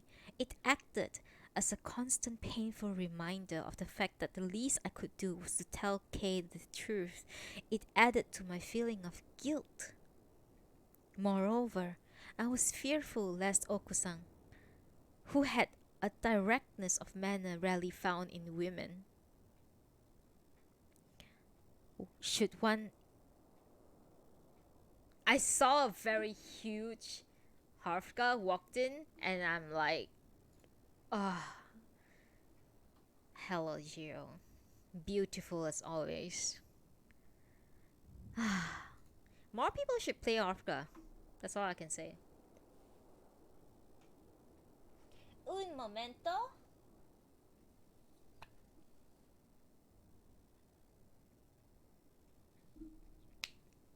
I'll show you guys my alt.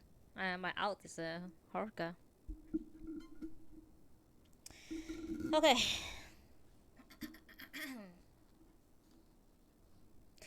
2 or 3 days passed. Needless to say, I remained very apprehensive.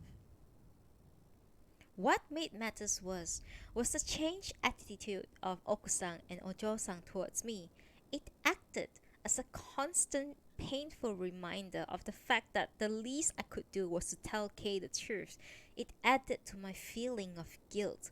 Moreover, I was fearful lest Okusang, who had a directness of manner rarely found in women, should one evening decided to tell Kay the happy news when we were all gathered around the dinner table. And I could not be sure would Kay would not begin to brood on Ojo-san's manner, which seems to me conspicuously altered. I was compelled to admit to Kay had to be informed of the new relationship between myself and the family. Knowing the weakness of my own position, I thought it is a terrible hardship to have faced Kay and tell myself in desperation. I began to toy with the idea of asking Okusang to tell Kay of our engagement. She would not speak to him when I was out of the house, of course. However, if Okusang were to tell him everything truthfully, my action would seem no less shameful than it would if I were to break the news to him myself. It did not seem so much of a consolation after all that Kay should learn the truth about me directly. Moreover, Okusang was sure to demand an explanation from me if I were to ask her to give Kay a convenient false account of how her daughter and I became engaged. And I would have to expose my weakness not only to my future mother in law, but to the person I loved. In my naive and earnest way, I believed that such expose would seriously affect the lady's future opinion of me, and I could not bear the thought of losing even a fraction of my sweetheart's trust in me before we were married. And so, despite my sincere desire to follow the path of honesty, I strayed away from it. I was a fool, or if you like, a scheming rogue. Apart from myself, only heaven knew me for what I was. Having once done such a dishonest thing, I found myself that I could not redeem myself without telling everyone of my dishonesty. I wanted desperately to keep my shame a secret. At the same time, I felt that I had to win back my self respect. Finding myself in this dilemma, I stood still. It was 5 or 6 days later that Okusang suddenly asked me, "Have you told Kay about the engagement?" "Not yet," I answered. "Why not?" she demanded. I felt my whole body stiffen. I said nothing. "No wonder he looked so odd when I told him," she said. Her words shocked me. I remember them clearly still. She continued, You ought to be ashamed of yourself. He is, after all, a very close friend, isn't he? You mustn't treat him so callously." "What did Kay say?" I asked. "Oh, nothing of interest," she said. But I pressed her to tell me in detail what Kay had said. Okusang, of course, had no reason to hide anything from me, saying that there was really nothing much to tell. She proceeded to describe Kay's reaction to the news. It would seem that Kay received his final blow with great composure. Sorry. It would seem that Kay received his final blow with a great composure. He must have been surprised, of course. "Is that so?" he had said simply when told the engagement of Ojo-san and myself. Okusang had then said, "Do say that you are pleased." This time, apparently, he had looked at her and smiled. "Congratulations." Just as he was leaving the morning room, he had turned around and said, "When is the wedding? I would like to give a present. Since I have no money, I'm afraid I can't."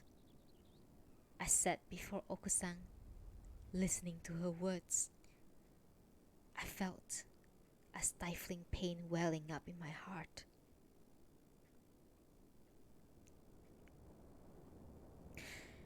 Kay then had known about it for over 2 days. Though one would never have guessed this from his manner, I could not but admire his calm, however superficial it may have been. It seemed to me that he was much the worthier of the two of us. I said to myself, "Through cunning I have won, but as a man I have lost." My sense of defeat then became so violent that it seemed to spin around in my head like a whirlpool. And when I imagined how contemptuous Kay must be of me, I blushed with shame. I wanted to go to Kay and apologize for what I have done, but my pride, my fear of humiliation restrained me. I finally tired of my own inability to decide whether I would speak to Kay or remain silent. It was, I remember, on a Saturday night that I told myself, "Tomorrow I will make up my mind one way or the other."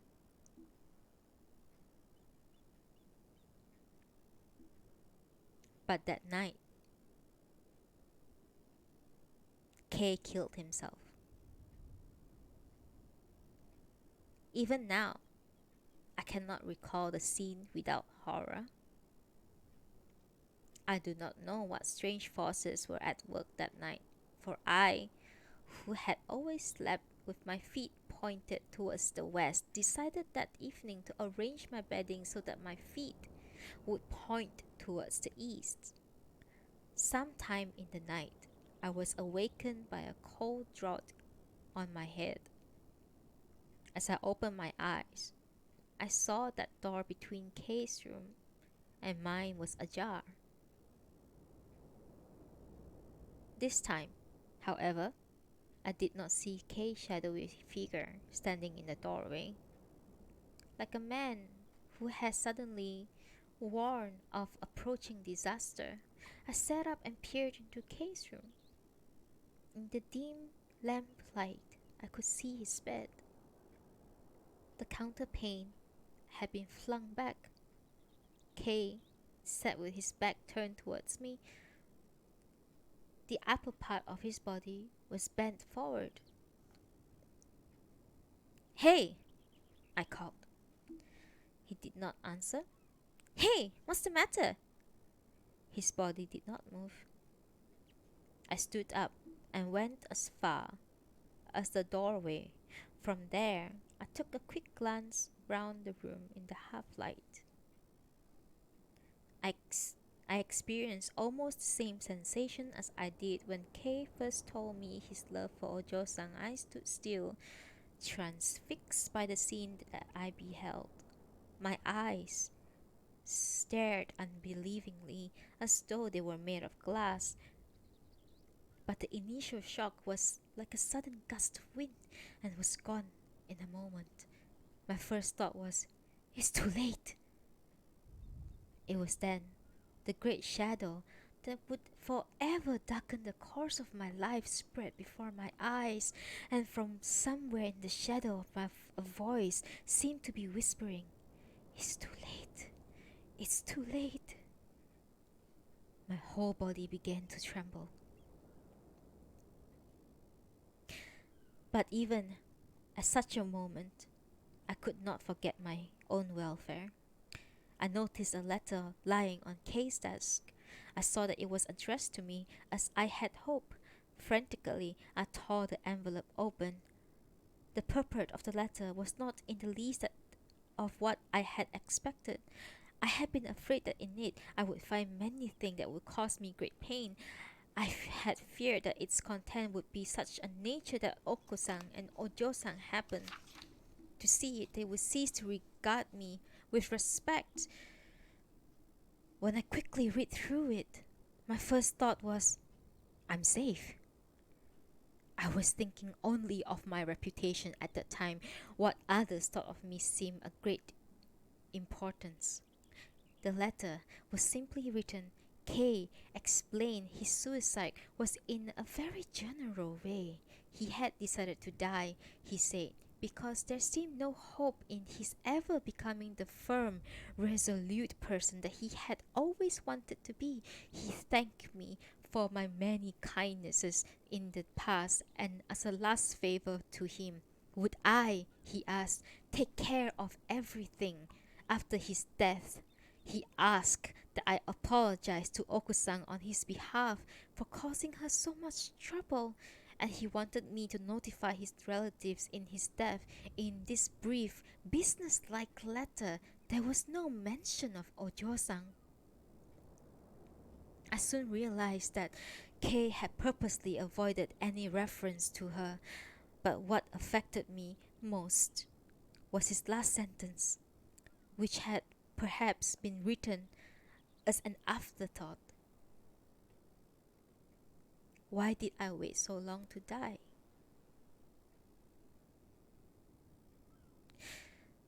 With trembling hands, I folded up the letter and returned it to the envelope. I deliberately put it back on the desk where everyone could see it.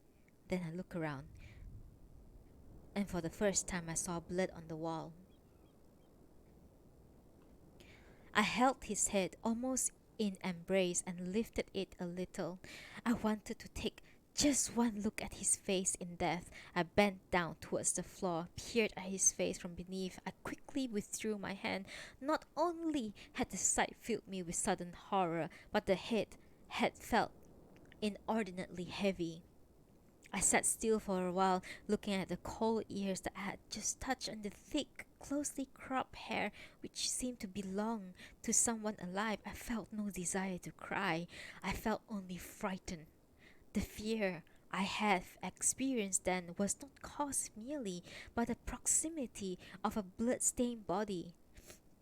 What truly frightened me was my own destiny. It seemed to have been irrevocably shaped by this friend of mine who now lay cold and lifeless before me. I could not think of nothing better to do than to return to my room. There, I began to pace restlessly up and down. My mind commanded me to do this for a while, useless though it might be. I must do something, I said to myself then. What can I do? It's too late. It was impossible for me to sit still like a caged bear. I had to be constantly on the move. I was tempted to go and wake Oku-san, but at the same time, I felt that it would be wrong to allow her to see the dreadful sight in the next room. I was particularly anxious that Ojo-san should not see it. I knew that she would be terribly shocked if she did. I lit the lamp in my room. Time and again, I looked at my watch. How slowly its hand seemed to move that night. I could not be sure exactly what it was that I had been awakened by the draught, but I knew that it had to be close to dawn, so I paced up and down, waiting impatiently for the sun to rise. Sometimes I almost believed that night had fallen forever. It had been our custom to get up at 7, for many of our morning lectures began at 8. The maid, therefore, had to get up at 6. It was some time before that hour that I decided to wake her on my room. On my way to her room, however, I was stopped by Oku-san. "This is Sunday, you know," she said. She heard me walking down the corridor. "Since you are already awake," I said, "will you be good enough to come to my room?" She slipped on a coat over her nightgown and followed me. As soon as I entered my room, I shut the door to Kei's room. I then said to Oku-san, almost in a whisper, "A terrible thing had happened." "What do you mean?" she asked. I nodded towards the closed door and said, "You must be calm." She went pale. "Oku-san," I said, "Kei has killed himself." She stood absolutely still and stared at me in silence. All of a sudden, I knelt down. Bowing my head low before her, I said, "Please forgive me. It's all my fault. Will you and Ojo-san ever forgive me?" Until that moment, I had felt no inclination to say such things to Oku-san.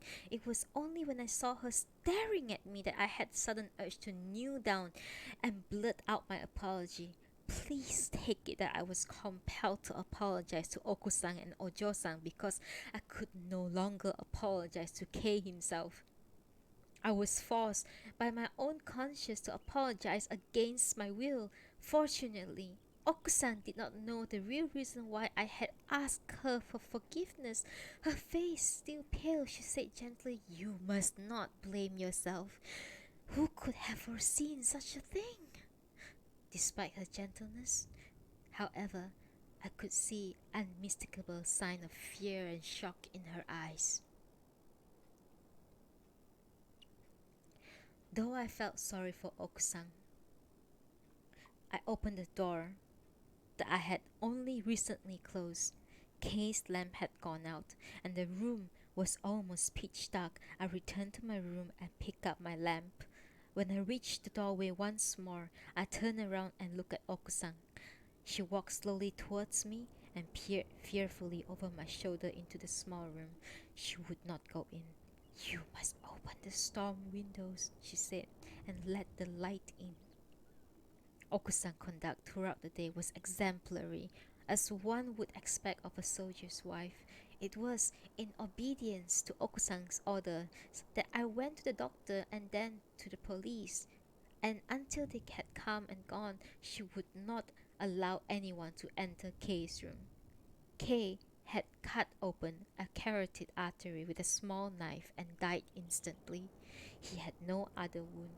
I learned that the blood which I had seen on the wall was in the semi-darkness, as though in a dream, had gushed out in a tremendous spurt.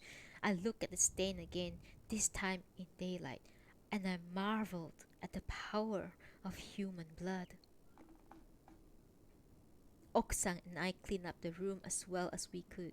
Fortunately, most of the blood had been absorbed by the quilted bedding, and very little had touched the floor mats. We moved K bodies to my room and laid it out in the sleeping position. I then went out to send telegram to his family. When I returned, I found incense sticks already burning by his pillow. Their scent, so reminiscent of death, filled the air. The ladies were sitting in the haze. I had not seen Ojo-san since the previous evening. She was crying. Oku-san must have been crying too, for her eyes were red-rimmed.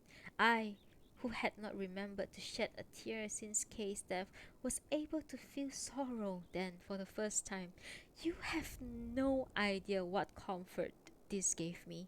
My heart, which until then had felt tight with pain and fear, seemed to find relief in sorrow. Silently, I sat down beside the two ladies. "Offer an incense stick," said Oku-san. I obeyed her in silence. Ojo-san did not speak to me. She exchanged a few words with her mother, but only concerning pressing matters. She could not bring herself to talk of Kay as she remembered him. I was glad that she had not witnessed the terrible scene immediately after his death. I was afraid that a beautiful person such as she could not behold anything ugly and frightful without somehow losing her beauty. Even when the fear within me became so strong that it seemed to touch the very roots of my hair, I refused to move, not daring to expose her beauty to ugliness. I thought that to help destroy such beauty would be no less cruel and meaningless than to beat down a pretty innocent flower. When Kay's father and elder brother arrived, I gave my opinion as to where he should be buried. Kay and I often walked to Zoshigaya. Kay was very fond of the place. I remembered saying to him jokingly, "All right, I'll see it that you are buried here." I thought to myself, what good will it do now to remember my promise to Kay? But I wanted Kay to be buried in Zoshigaya so I could visit his grave every month and ask for his forgiveness. His father and brother raised no objections. I suppose they felt that I had the right to decide where his grave should be, since I, and not they, had looked after Kay before his death. On our way back from the funeral, a friend of ours asked me, "Why did he commit suicide?" I had been asked the same painful question many times before by Oku-san, by Ojo-san, by his father and brother, by acquaintances who had been notified of his death, and even by newspaper reporters who had never known him. My conscience pricked me each time I was asked the question. It seemed that the question was in reality an accusation. It seemed that what the questioner meant to say was, "Why not be truthful and admit that you killed him?" My answer was always the same. I merely repeated what Kay had said in his last letter to me. My friend, who had asked me the same question after the funeral, produced a newspaper from his pocket when I given him the usual answer. He pointed to the report of Kay's death. It explained that he had been disowned by his family, and in a fit of depression he killed himself. I folded the paper and handed it back to my friend. He then told me that in another newspaper, Kay's suicide had been attributed to insanity. All this I did not know, for I had been too busy to read papers. I had nevertheless been wondering what they were saying about Kay's death. I was afraid that they might say something that would embarrass the two ladies. The mere thought of Ojo-san's name being mentioned in connection with the affair upset me. What else did you see in the papers? I asked. Oh, nothing else, he answered. It was not long after the funeral that the three of us moved into the house where I now live. Both Oku-san and Ojo-san disliked the idea of staying in the old house and could not bear to be constantly reminded of that night. About 2 months later, I was able to graduate from the university. Half a year after that, Ojo-san and I were married at last. On the surface, I suppose it was a happy occasion. After all, my hopes had all been realized. Oku-san and Ojo-san both appeared happy. I will admit that I was too. But over my happiness, there loomed a black shadow. It seemed that my momentary contentment led nowhere except to a sorrowful future. Soon after the wedding, Ojo-san, my wife, I shall call her from now on for some reasons, suggested that we visited Kay's grave together. I should have known better, but I was at once suspicious. Why this sudden desire to go there? I asked. I thought Kay would be pleased, she said. I gazed at her innocent face in silence. I pulled myself together when she said, "Why do you look at me like that?" I complied with my wife's request and we went to Zoshigaya. I washed the dust off the tombstone with water. My wife put some flowers and incense sticks before it. We then bowed our heads in silent prayer. My wife was probably telling Kay of her new happiness. All I could think of was to say, I was wrong, I was wrong. Touching the stone gently, my wife said, "This is a fine grave." It was really not so impressive, but I suppose he praised it because I myself had chosen it at the stonemasons. I thought of the new stone, of my new wife, and of the new buried white bones beneath us. I felt that fate made sport of us all. Never again, I promised myself, will I come here with my wife. I did not cease to blame myself for Kay's death. From the beginning, I was afraid of the suffering of my own sense of guilt would bring me. One might say that I went through my marriage ceremony, which I had looked forward to for so long, in a state of nervous insecurity. But since I did not know myself very well, I had vague hope that perhaps marriage would enable me to begin a new life. That this hope was no more than a fleeting daydream, I realized soon enough that it was my wife who unwittingly reminded me of the harsh reality every time we were together. How could I continue to have hope no matter how forlorn, when the sight of her face seemed always to bring back the haunting memories of Kay? Sometimes the idea occurred to me that she was like a chain that linked me to Kay for the rest of my life.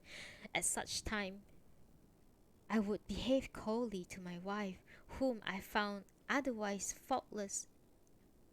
She could she would immediately sense my aloofness and ask, "What are you thinking about? Have I done something wrong?" There were times when I managed to ease her mind with a smile, but there were times when she would show signs of irritation and say, "Are you sure you don't dislike me, or are you hiding something from me?" And I would look at her in misery, not knowing what to say. Often, I was on the very verge of telling her everything, but each time, at the crucial moment, I would be stopped by something that was beyond my conscious control. You know me well. I suppose there is no need for me to explain what this was, and that prevented me from confessing to my wife. Nevertheless, I feel I owe you an explanation. Please understand that I did not wish my wife to believe me better than I actually was. I am sure that if I had spoken to her with a truly repentant heart, as I did, always to the spirit of my dead friend, she would have forgiven me. She would have cried, I know, from happiness. That I refused to tell her the truth was not due to selfish calculation on my part. I simply did not wish to taint her whole life with the memory of something that was so ugly. I thought that it would be an unforgivable crime to let fall even the tiniest drop of ink on a pure, spotless thing. A whole year passed, but my friend remained restless. I tried to bury this restlessness in books. I began to study furiously and waited for the day when I could make public the results of my efforts. I found very little comfort in striving towards a goal which I had artificially set myself. Eventually, I found that I could not find peace in books. Once more, I sat still and gazed at the world around me. It would seem that my wife attributed my ennui to the fact that I had no material worries. This was understandable, since not only my mother in law had enough money to support herself and her daughter, there was enough on my side to enable me to live without working. Besides, there is no doubt that I had learned to take my easy circumstances for granted. But material comfort was by no means responsible for my inaction. When I was cheated by my uncle, I felt very strongly the unreliableness of men. I learned to judge others harshly but not myself. I thought that in the midst of a corrupt world I had managed to remain virtuous. Because of K, however, my self confidence was shattered. With a shock, I realized that I was no better than my uncle. I became as disgusted with myself as I had been with the rest of the world. Action of any kind became impossible to me. Having failed to bury myself alive among books, I tried for a while to forget myself by drowning my soul in sake. I do not say that I like drinking, but I can drink if I want to, and I hope that sake would bring at least momentary oblivion. I was being naive, of course. All that drinking did for me in time was to make me more depressed than ever. Occasionally, in the midst of drunken stupor, I would suddenly remember myself. I would realize how idiotic it was to try to deceive oneself. Then my eyes and my heart would be jerked back into sobriety. Sometimes I would fail even to reach that stage of self deception and find myself becoming more keenly aware of my own sorrow. Moreover, when I did succeed in reaching a state of artificially induced gaiety, I would be sure to sink into deep gloom afterward. It was always in the latter state that my mother in law and my wife, whom I loved very much, found me that I had been drinking. The way in which they interpreted my behavior was, under the circumstances, quite understandable. It would seem that my mother in law sometimes complained about me to my wife. My wife never told me what her mother had said, but she reproached me on her own account. I suppose she could not bear to watch me live as I did without saying something. When I say she reproached me, but I assure you that she never used strong words. She hardly ever gave me a cause to be angry with her. She asked me more than once if she was not in some way responsible for my behavior. She wanted to be told what her faults were. Sometimes she begged me to stop drinking for the sake of my own future. Once she cried and said, "You have changed." The words that followed hurt much more. "You would not have changed so had Kei-san been alive." "Perhaps you are right," I answered. Secretly, I grieved for my wife, who did not know how right she had been. Sometimes Usually in the morning, after I had come home late in a very drunken state, I would apologize to her. She would listen to my apology and then laugh, or she would remain silent, or she would begin to cry. Whatever she did, I was invariably disgusted with myself at such time. I suppose in that sense, I was apologizing as much to myself as to her. Finally, I gave up drinking. One might say that it was self disgust rather than my wife's reproaches that made me stop. I did not touch sake anymore. That is true. But I was at loss as to what I should do instead. In desperation, I began to read again. I read with no object in view, however. I would finish a book and then cast it aside and open another. My wife asked me on more than one occasion, why was it that I studied so hard? I was saddened by the thought that she, whom I loved and trusted more than anyone else in this world, could not understand me, and thought that I had not had the courage to explain myself to her made me even sadder still. I was very lonely. Indeed, there were times when I felt that I stood completely alone in this world, cut off from every other living person. Time and time again, I wondered what had caused Kay to commit suicide. At first, I was inclined to think that it was disappointment in love. I could think of nothing but love then, and quite naturally, I accepted without the first simple and straightforward explanation that came to my mind.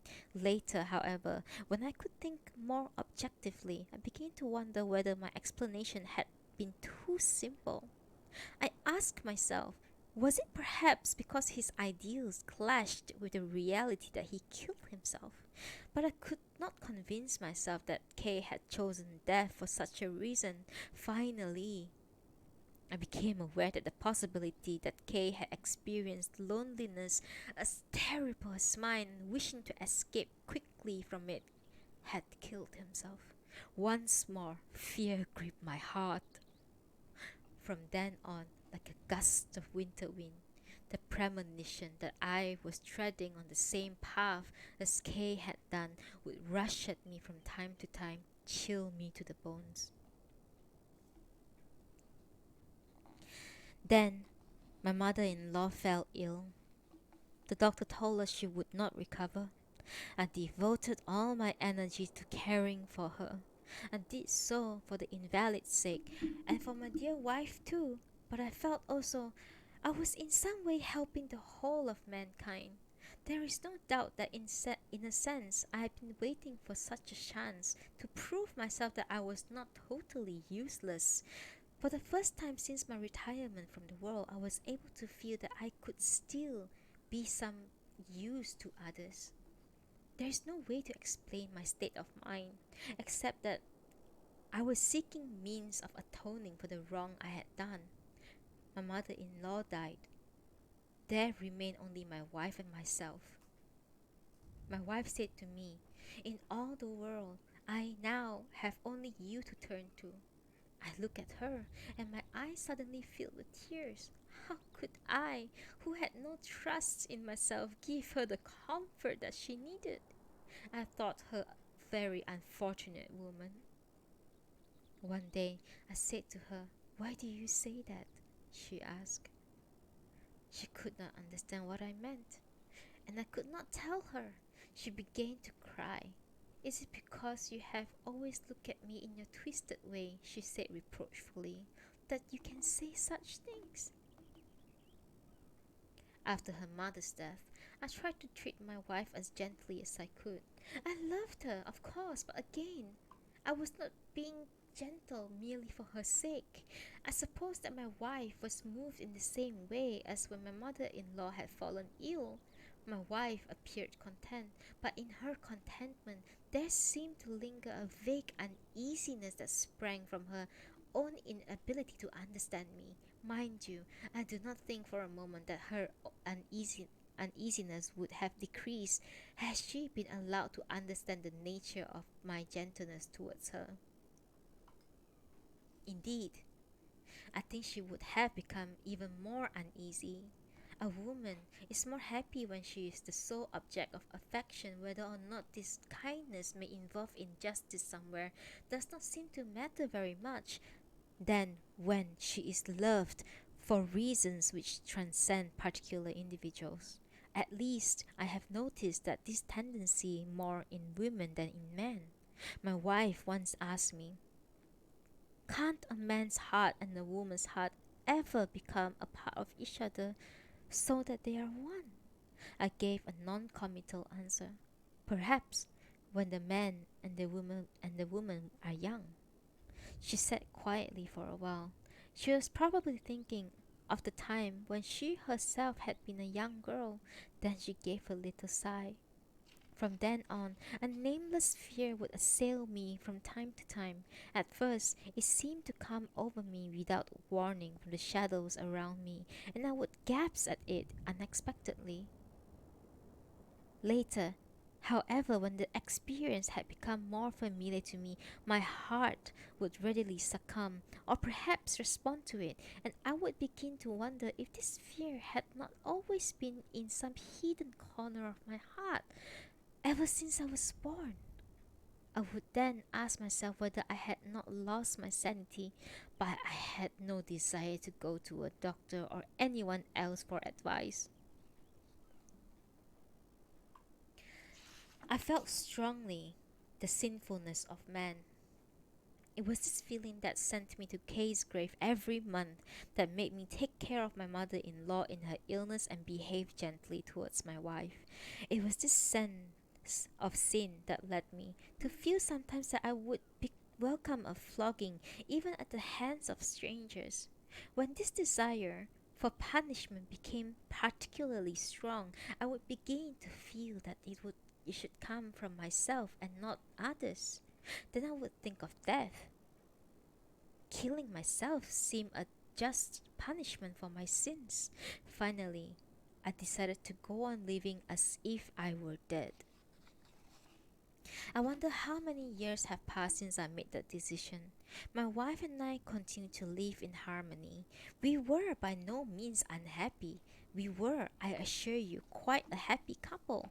But there was always this shadow which separated us.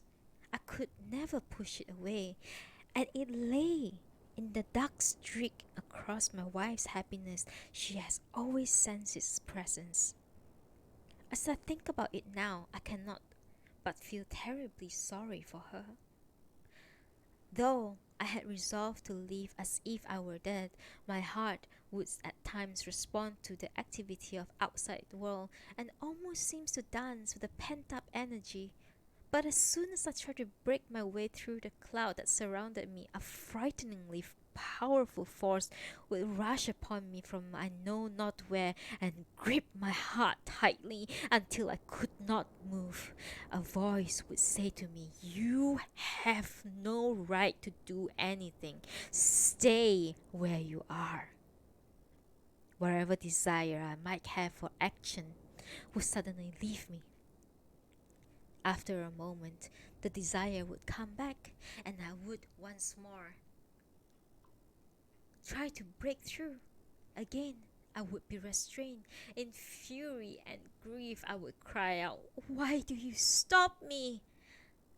With a cruel laugh, the voice would answer, "You know very well why." Then I would bow in hopeless surrender. Please understand that I might have seemed to you to be leading an uncomplicated, humdrum life. There was a painful and unending struggle going on inside me. My wife must have felt very impatient with me. Thank you, Diane. Forgot to drink.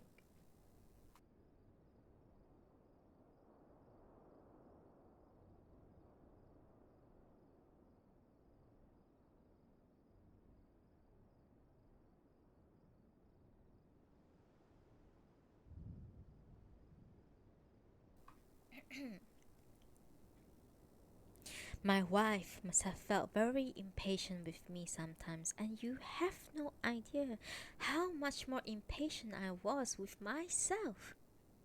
When at last it became clear to me that I could not remain in the prison much longer and that I could not escape from it, I was forced to the conclusion that the easiest thing I could do would be to commit suicide.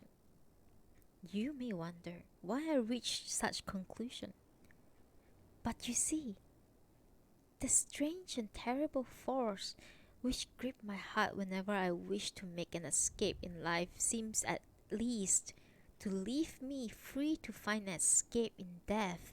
If I wished to move at all, then I could move only towards my end.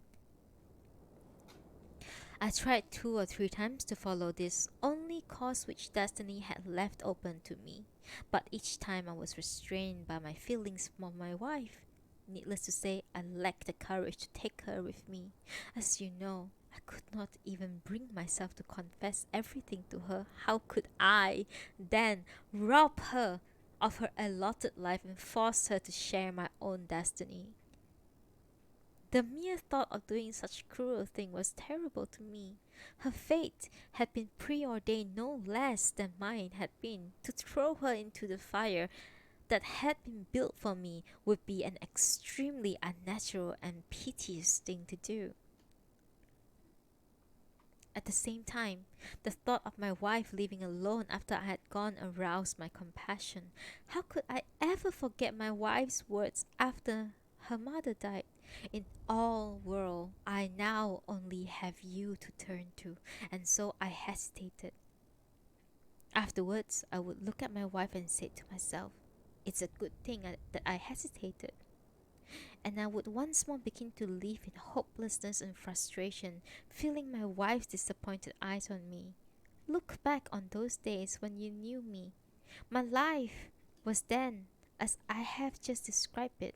My state of mind was always the same at Kamakura where we met, or in the suburbs where we walked. A dark shadow seemed always to be following me. I was no more bearing the weight of life for her sake. My mood was no different that night after your graduation.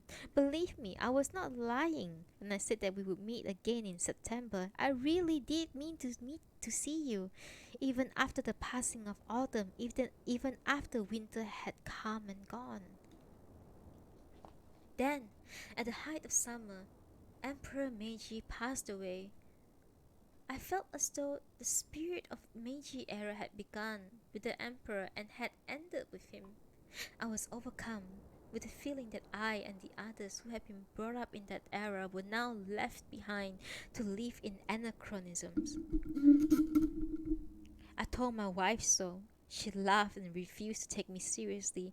Then she said a curious thing, albeit in jest. Well then, Junshi is the solution to your problem. Junshi is an old-fashioned word meaning following one's lord to the grave. I had almost forgotten there was such a word as Junshi. It is not a word that one uses normally, and I supposed it had been banished to some remote corner of my memory. I turned to my wife, who had reminded me of its existence, and I said, I will commit Junshi if you like, but in my case, it will be through loyalty to the spirit of Meiji era. My remark was meant to be a joke, but I did feel that the antiquated word had come to hold a new meaning for me. A month passed. On the night of the imperial funeral, I sat in my study and listened to the booming of the cannon. To me, it sounded like the last lament of the passing of an age. Later, I realized that it might have also been the salute to General Nogi. Holding an extra edition in my hand, I blurted out to my wife, Junshi! Junshi! I read in the paper that the words General Nogi had written before killing himself. I learned that ever since the Seinan Wars, where he lost his banner to the enemy he had been wanting to redeem his honor through death.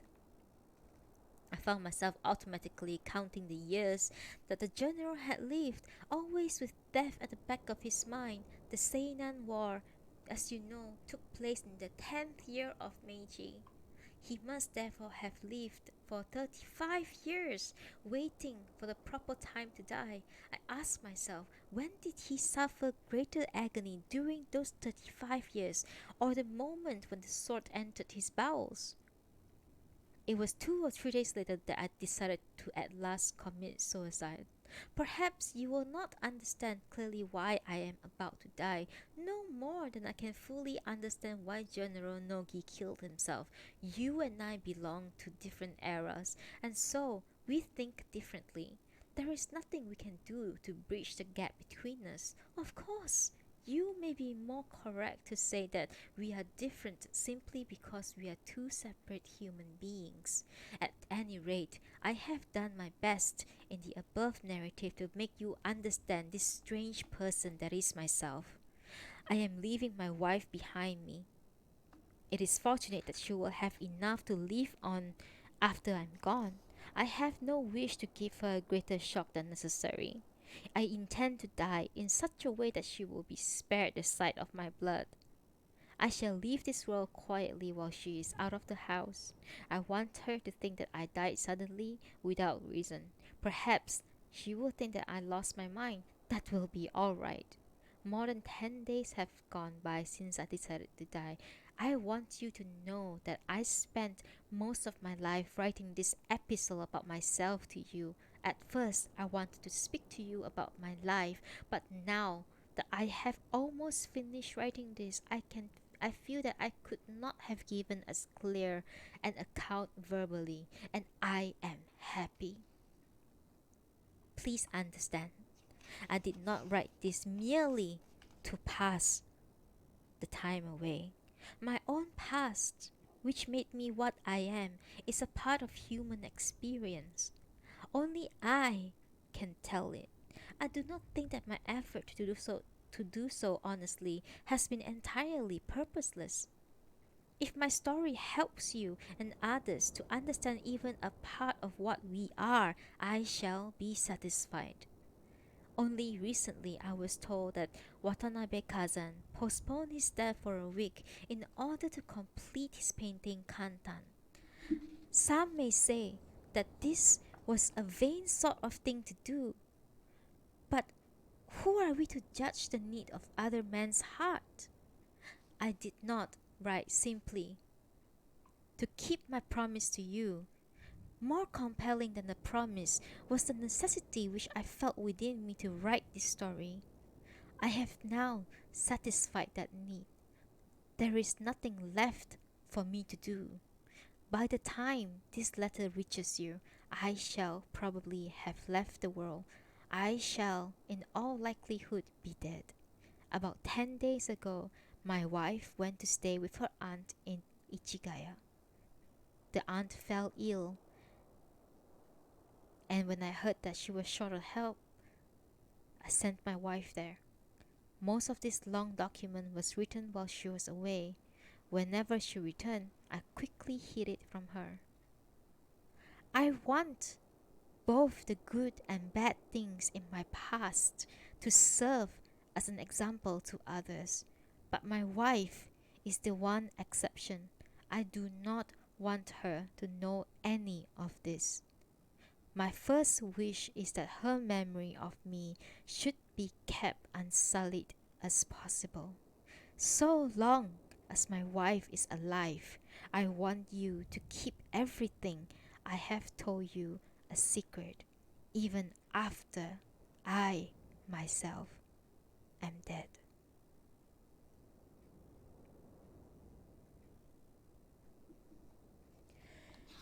And that is the end of Kokoro.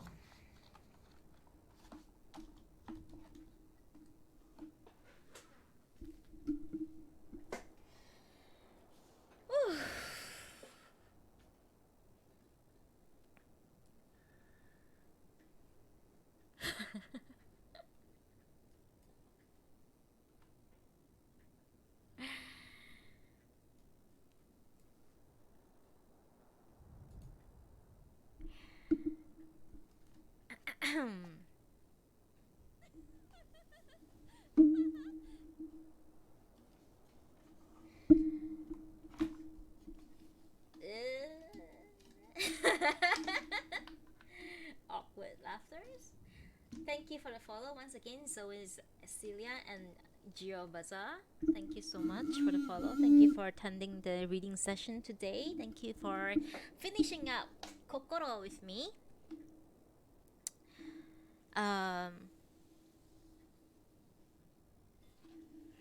Well, it's Natsume Sōseki. It's writing. It's no surprise. Everyone dies. But you know what?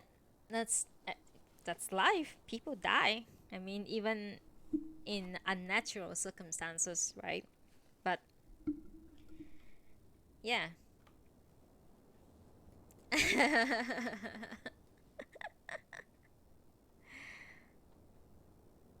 Thank you, guys.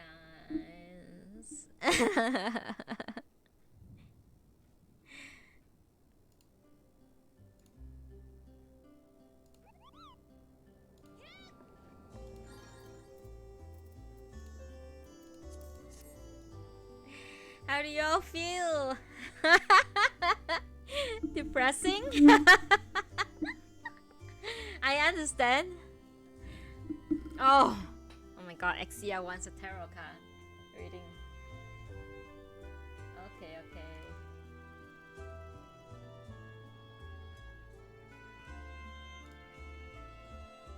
Yeah, it's very sad. Hasio, what do you think?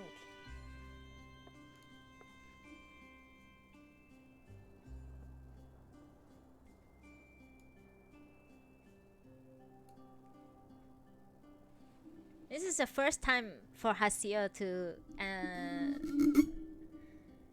come listen. Just sad?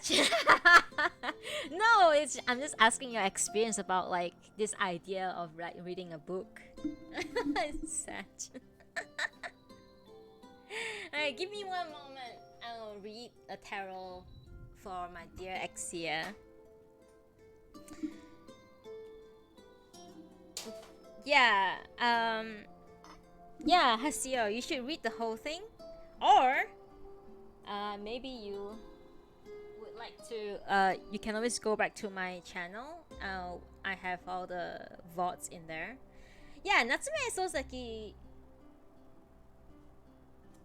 Well,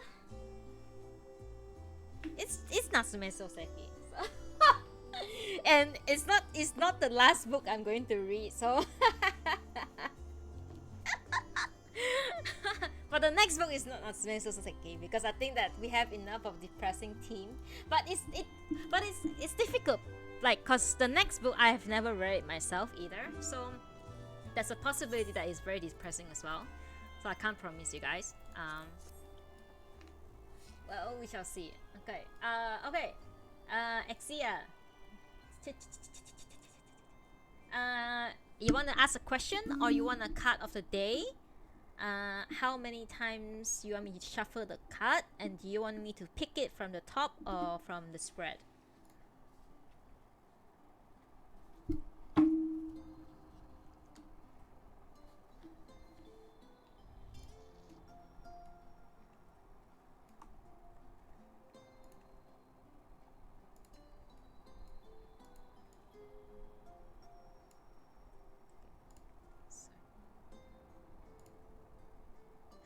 To adjust.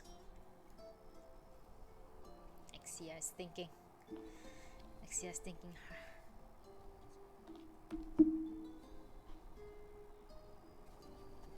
Yeah, by the way, Hasio, I also do tarot card reading. I mean, not professionally, but like just for fun, really. Like, card of the day, shuffle 4 times, pick from the top. Okay, here we go. Today we're gonna pick Power Axia's card of the day. Listen to the shuffle. 1, 2, 3, 4. You have Queen of Wands. Oh my god. Queen of Wands. Go Google the image of Queen of Wands. Wands is usually means creativity. Yeah. Queen of Wands, keywords: creativity, passion, prosperity, fruitfulness, generosity. Today, you will have a very, very fruitful and mm, a day where you can achieve something creatively, um, or maybe you'll be like doing something generous for other people, or yeah. So the description of the card is a very fortunate card. The queen gives you a thumbs up, basically. If this card signifies a real person, she is a figure who commands respect, whether she's in the boardroom or at home. A wise advisor. She's also a loyal friend, a loving partner, a trustworthy authority. She has a nurturing, colorful, generous nature. She's confident in her abilities and encourages others to do their best. So, yeah, you have. This is a very, very, very, very good card, a very good card. So today, as a card of the day, it's basically just you just do what you love, and you get what you want in return, basically. Oh, Ariana, I plan to do that as well. Like, not really, actually. Yeah, my plan is to like just spam Aglaia nonstop and the X Trial 3 nonstop to get weapon and stuff. Priorities. Anyone wanna claim anything else? By the way, thank you so much, you guys, for finishing up the Kokoro with me. Do you guys want me to announce the next book now, or do you want me to tease you guys next Monday? Hmm? I think teasing you guys might be nice. It's quite an interesting surprise. Okay, I'll give you a surprise. Okay, it's quite an interesting book. It's not very long as well, so I think it's and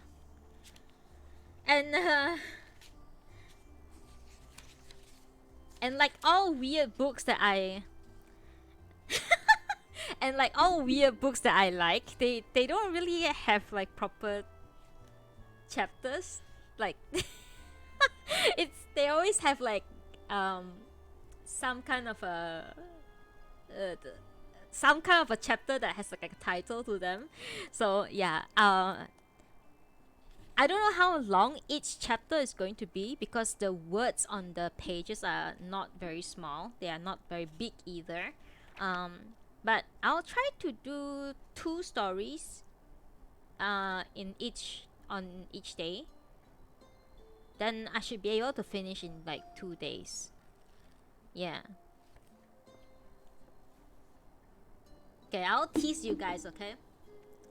On the coming days.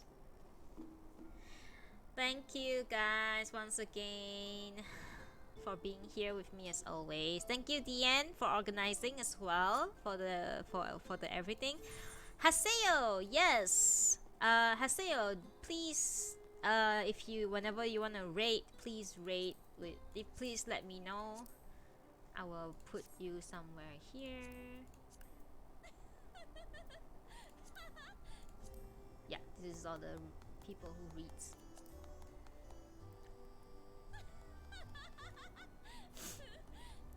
Thank you so much. Thank you, thank you, thank you. Thank you. It's my pleasure to read to all of you, seriously. Really, it's my pleasure. I really enjoy it. So, Hasia, will you join us the next time? I promise. I mean, I can't promise, but I hope the next book is not depressing. Because I personally have not read this one before, so uh, hell yeah, we have another audience, a guaranteed audience. I don't know. I mean, do whatever you want, man. Like, you know, do whatever you want. Join me, don't join me. Listen to me, don't listen to me. All is good. All is good. And thank you for the follows, guys. It really, really helps me a lot. I'm very close to 80, so I need to put a new um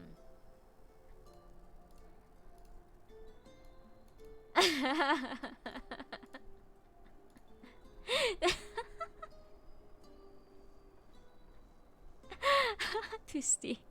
Twisty just said that, man, I would say read more upbeat books next. I want upbeat books too, but I can't, because I just bought this new book and I really, really want to read it, but I can't. But I never. I don't want to spoil myself by like going to look at reviews of the book and all that. So I wanted to like uh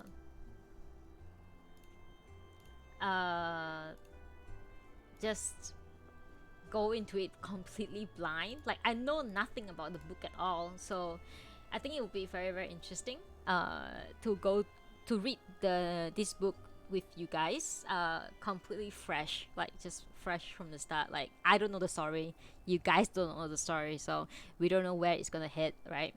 But there's like 4 chapters of sort, so we can we'll see how it goes. All right.